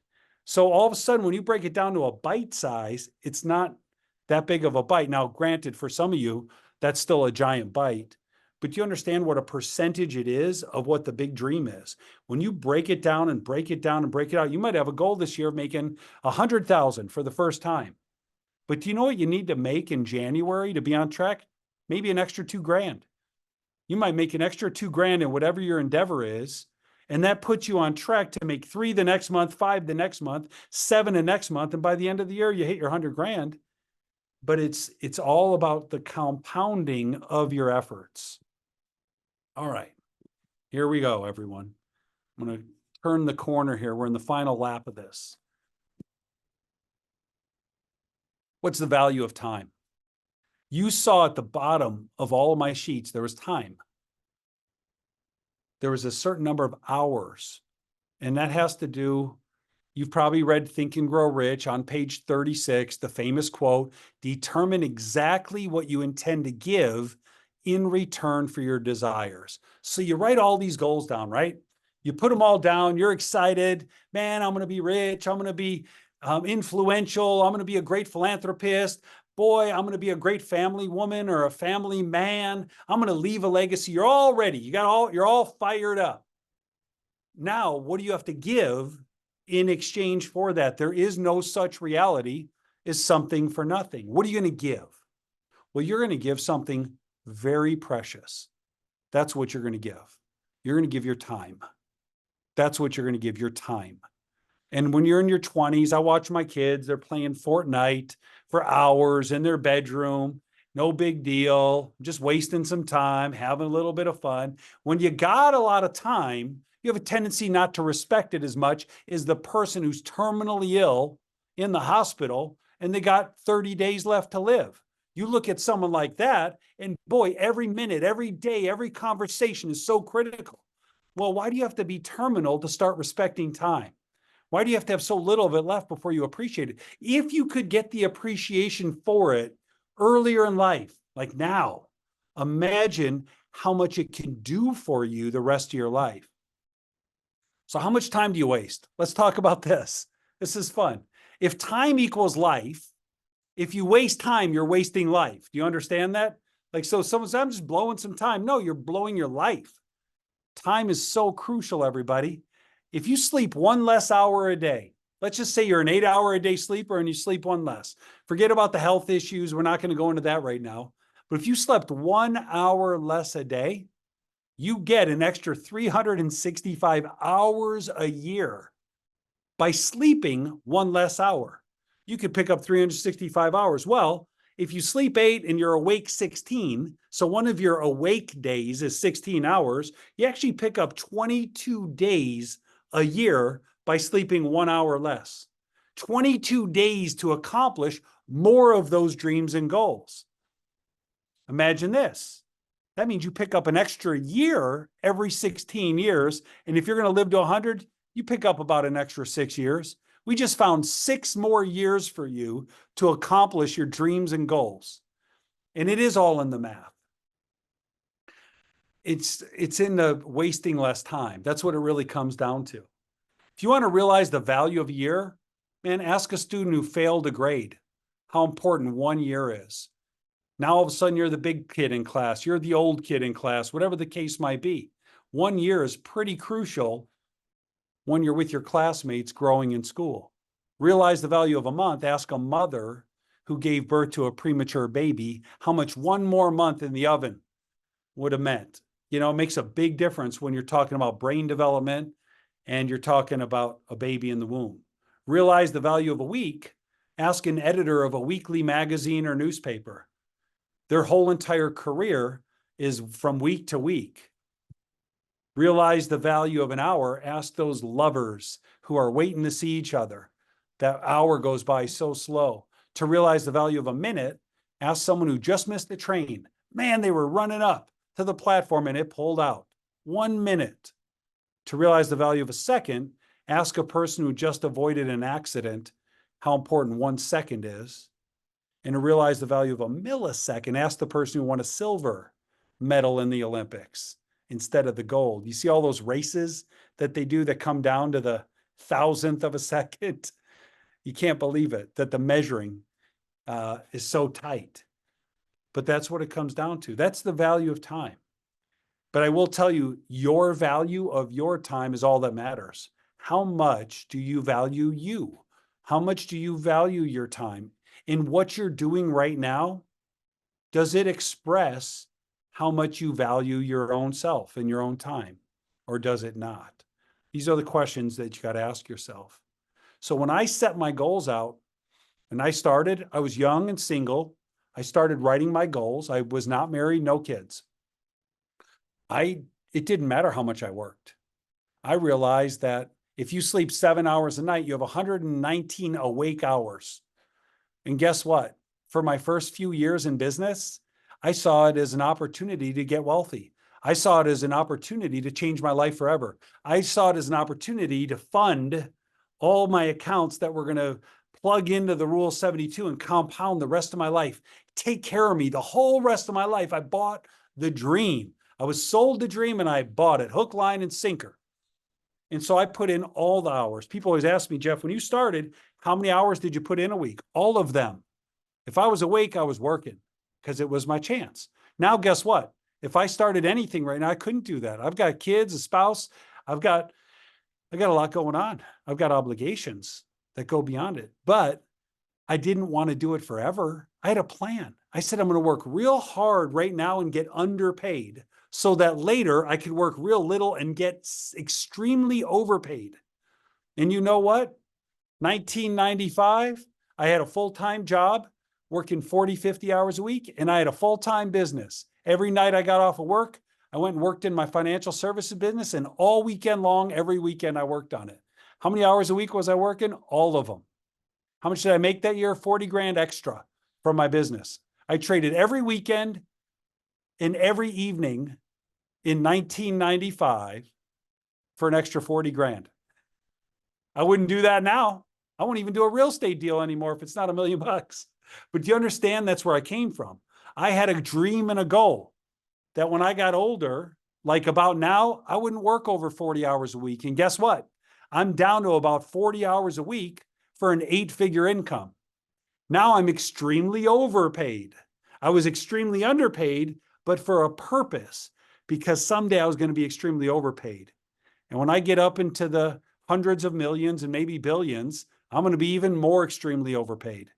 But I paid the price early with my time being underpaid. Well, I had no family. I had my brother and my parents and a few friends. So guess what? My family and social was back then 1 or 2 hours a day. That was it. That's all I needed. An hour a day, make some calls, call my mom, call my dad, say hi to my brother once in a while, maybe go out and visit a friend or have a friend over and have a conversation, watch a game. That was it, an hour a day. All the rest of it went to work. But I knew someday I'd get married and have kids. So now it's 50 hours a week for family. In the next couple of years, it'll be 70. And at the end, it'll be almost all my hours will be with my family and my loved ones. I consider friends, good friends, family. So my expanded family is going to get all my time later on in life, but I won't be sacrificing the money at that point. Personal development should be consistent. How much are you going to put into your mind and your body? How much are you going to take care of your one machine that you've been given that has to carry you the whole rest of your life? Contribution, faith, philanthropy. Let me be honest. At 24, I was selfish. I wasn't thinking about saving children. I wasn't thinking about saving the planet and the world and giving. I was broke. What could I give? I thought, man, I still got to get. Well, guess what? When I started making money, it was in my plans to start giving. And you know what? It's been one of the greatest blessings in my life is giving.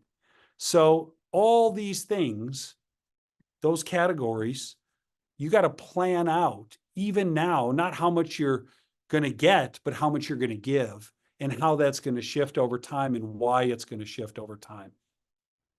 You could squeeze a lot more in your day, everybody. Have you ever been on a vacation? Some of you are on vacation now. Some of you are out of town. Some of you are going out of town. Some of you are coming back in town. Have you ever did a checklist before you went shopping or before you went out of town? It's rare if you make a written checklist that you're going to forget anything because you have a checklist and you bring a little pen with you. Some of you do it digitally now, but if you go to Costco or Walmart or one of the grocery stores to go get stuff, It's rare. If they've got it, you check it off the list. You don't miss a thing. If you've got to knock out certain things before you leave town the next day, you got to get your dog handed off to somebody. You got to make sure that you stop by the bank and get some cash for your vacation. You check the tires and the oil on the car. All these pre-vacation checklists, everyone's done one before. And you knock it all out. Usually people are so proud of themselves. Well, I am. When I get home from shopping and I made a list and it's all checked off, I want to put it on the refrigerator, give myself a star and put a magnet there and put it on the fridge. A lot of people are that way before they go on a trip. They get so much done and they look back and they say, man, I got more done in this pre-vacation, the day before my vacation. I got more done today than I normally do in a week. Have you ever had that happen? Raise your hand if you've gotten more done in a day because you had it well planned. You didn't waste any time. You crushed it because you knew you had to crush it. You were leaving town the next day and you couldn't leave town until all of those things were done. Well, if you lived every day like that, imagine for a minute. Is it possible that you could do more in a week if you did that every day for a week? That you could do more in a week than you normally do in a month? And then if you kept going, you're like, man, this is hard, but I'm going to keep making these lists and checking them off. I'm going to do it for a month. Is it possible you could do more in 1 month than a quarter and more in a quarter than a year? And what if you got disciplined? What if you said, you know what? I like this list making thing. I'm going to become a list maker. I'm wasting no more time. I'm never going to bed without a list for the next day. And you make a list for the next day every day for a year. Is it possible to do more in a year than you would in 5? And maybe more in 5 years than most people would in their whole career? Well, you're looking at living proof of that. I was just crazy enough to make a list every single day for about 5 years, from 1995 to the first time I retired in 2000. And at that point, I had a 7-figure income, probably 30, 40, 50,000 a month was residual for the rest of my life. So I got a life's worth of income earned, made, put together from being disciplined for a very small period of time. That's how important I think it is to make a list, everybody. So many people go to bed, wake up, and they don't know what they're going to do that day. And you know what? It shows up eventually in what you don't accomplish, where you don't end up, how your life isn't what you thought it would be. That's why it's so important to have hours of operation for your businesses, hours of operation for your life. You got to run your business like a business and run your life like a business. And you got to plan it out. The more you plan it, the more you'll accomplish and get done. So if your eulogy is what you want said about you at the end of your life, your personal mission statement is who you want to be on a daily basis. It's not who you are, it's who you aspire to be, what you aspire to be like. Who are you being at any given moment? The question is, are you proud of who you are right now? Are you proud of how you're being? Have you ever gotten an argument, a fight with a loved one? You said things and you regretted it. You're like, geez, I shouldn't have said that. Why was I so mad? Or why was I so angry? Or you're just ashamed of what you did or what you said or who you were. Have you ever done that? I think we all have plenty of time. Well, do you have a base point? Do you have the framework of who you want to be to other people all the time that you can work towards? And so you need to come up with a personal mission statement so that even if you're not achieving great goals, even if you're not out there crushing it and accomplishing great things, maybe at least you're being the person you want to be and you're happy with yourself about who you're being. Here's my personal mission statement, and I'll share it with you today. In the land of darkness, I am a light for others to follow. Through considerate reason, empathetic passion, unconditional love, and being a successful example, I create possibility and unleash hope, courage, and faith in all those I interact with. So if you're with me or you've been around me, and me, my life, what I do, who I am, inspires you, and I'm considerate of what you're going through, where you are, where you want to be, well, I'm kind of being the guy I want to be. If you look down at the bottom, I have be, do, have. Everyone has it reversed. Well, once I have this promotion, then I'm going to work like a CEO, and then I'm going to, I'm going to actually be that, whatever it is. And it's actually the opposite. It's who you have to be first. And have you decided who you want to be in this life? In this life, I want to be authentic, passionate, kind, fun, loving, relatable. I want to be visionary, generous, and courageous. That's how I want to be. Am I always that guy? No. Some of you know me. You're like, Jeff, man, you weren't that fun the other day. You were angry and frustrated. I know. But I got to read this on a daily basis and go, you know what? I don't like when I'm that way. I need to work harder on it tomorrow and try to be more fun and just have more fun. I need to be more loving. I need to be more generous. Whatever it is, I know who I want to be. And my goal is to be that person as often as possible. I will have arrived if I could be that person 24/7 all the time. I'm not there yet, but do you even know who you want to be? Or are you still having an identity crisis trying to figure out who you're trying to be? All right. Round in the corner, everybody. You still with me? Last few minutes. You need to build a vision board. You know what I'm talking about. You got things you want. You got things in your mind. Sometimes it's stuff. Sometimes it's family. Sometimes it's vacations. Sometimes it's fitness. You want to look a certain way. Look, these vision boards, you got to get it in your head first. If it's going to happen in the real world, it's going to start in your head. So you've got to get a clear vision of how you want it to look before it ever looks that way. I'm going to wrap up with this: fulfillment. We talked about accomplishment all day today. Goals, having goals, being accomplished, achieving what you want to in life. The secret to life: whoever spends the most time in their life in a state of joy and fulfillment wins. If you want to win the game of life, it's not who has the most money at the end. It's not who's the most powerful at the end. It's the one who spends the most moments, the most breaths of their life in a state of joy and fulfillment. If you could win the happy game, if you could win the fulfillment game, you win life. The money, the fame, the fortune is a way of keeping score. But if you sacrifice fulfillment and joy for it, you've actually lost. You may have won in some ways, but you may have won a battle, but you lost the war. Best things ever said on fulfillment: focus on your true purpose of life and stop focusing on other people's flaws, mistakes, failures.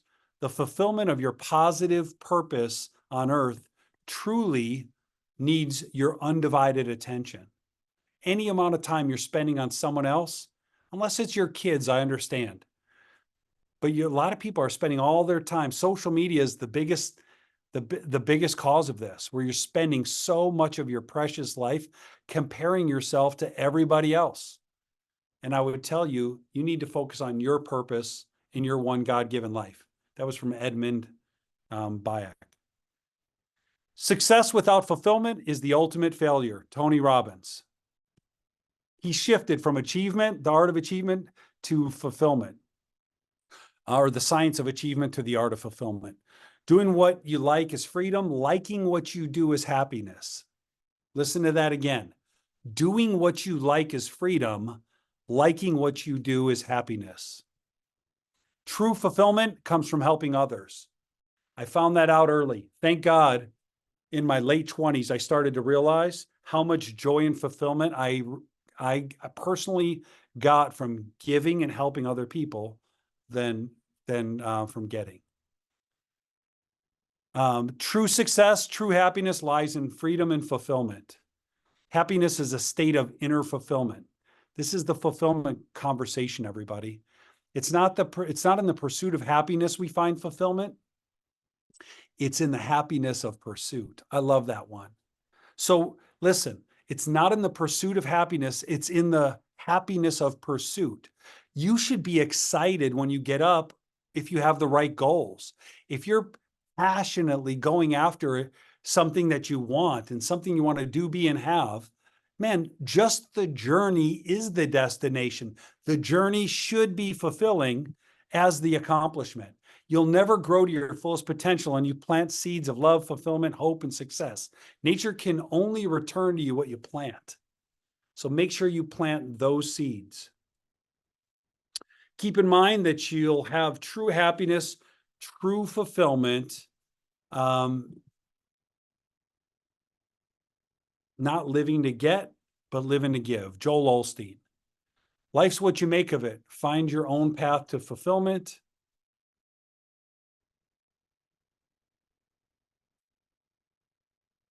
Happiness is not a goal, it's the byproduct of a life well lived. Eleanor Roosevelt. To have an extraordinary quality of life, you need 2 skills. Tony Robbins, Science of Achievement, Art of Fulfillment.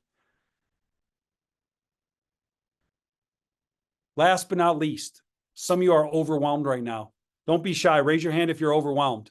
All this stuff, planning, writing your eulogy, planning out 10 years from now. You're horrible at making lists. It just seems like too much. Guess what? You're in good company. Half the people out there feel the same way. They're like, wow, that was incredible. I could never do it, but you could do this. And if I leave you with one thing today, it's this. I call it the fruitful 4. Before you go to bed, every single night, if you could at least do this, you could do this tonight. This is way easier than writing your eulogy, I promise you. Write down 4 things every night before you go to bed that must get done the next day. 4. Not 40, not 40 years from now, not 4 years from now. You sit there and you literally write down 4 things that you got to do tomorrow. I have to call Joe. I've got to get the plumber out. I've got to finish up this one thing that I'm working on, and I need to plan this call. 4 things. Whatever they are, you write them down every night before you go to bed and wake up and start on those 4. Don't do anything else. Don't go into social media. Don't start answering text messages, emails, voice messages. Do those 4 things before you do anything else in the day, and you'll see yourself starting to accomplish at a way higher level than you ever have before. And maybe you start there. Maybe you start with the fruitful 4, and then you grow that into setting your goals for a year, then leaping out to long-term goals, and then maybe writing your eulogy. There's no exact way of doing this, but you got to do something. You got to start taking some action and way more responsibility for your life and where you are and where you're going to end up. I'm going to end with this quote. You know, we're all given the gift, and it is a gift, of a short, finite, precious life on this earth. Don't you think we ought to live that life on purpose? I think we can. I think we should. I think we will. I believe all of you are going to have a great 2024. I hope these 2 hours and 3 minutes today, sorry, I stole 3 minutes from you, but I hope these 2 hours were worth it today for all of you. I hope that you're ready to have a great year next year and the best year ever. I think if you just are focused and you just start putting a lot more attention on what you want instead of what you don't want, you're going to start achieving a lot more. And it's every aspect of your life, from your friendships and relationships to your family, to your health, to your finances and business. But I wish all of you a tremendous 2024, best year ever. And, you know, how you end one thing is how you start the next. So try to get some of these goals done before Monday, before the first of this next year, so you could start the year on your toes instead of your heels. All of you that had guests, thank you for inviting people. And everybody here, we're going to send you an email that has the forms and the formats. If you want to download them and use them for your goal setting, we'll make those available to you. Thank you all. God bless all of you. Happy New Year. And we'll see all of you fulfilled in your life and achieving your goals and dreams.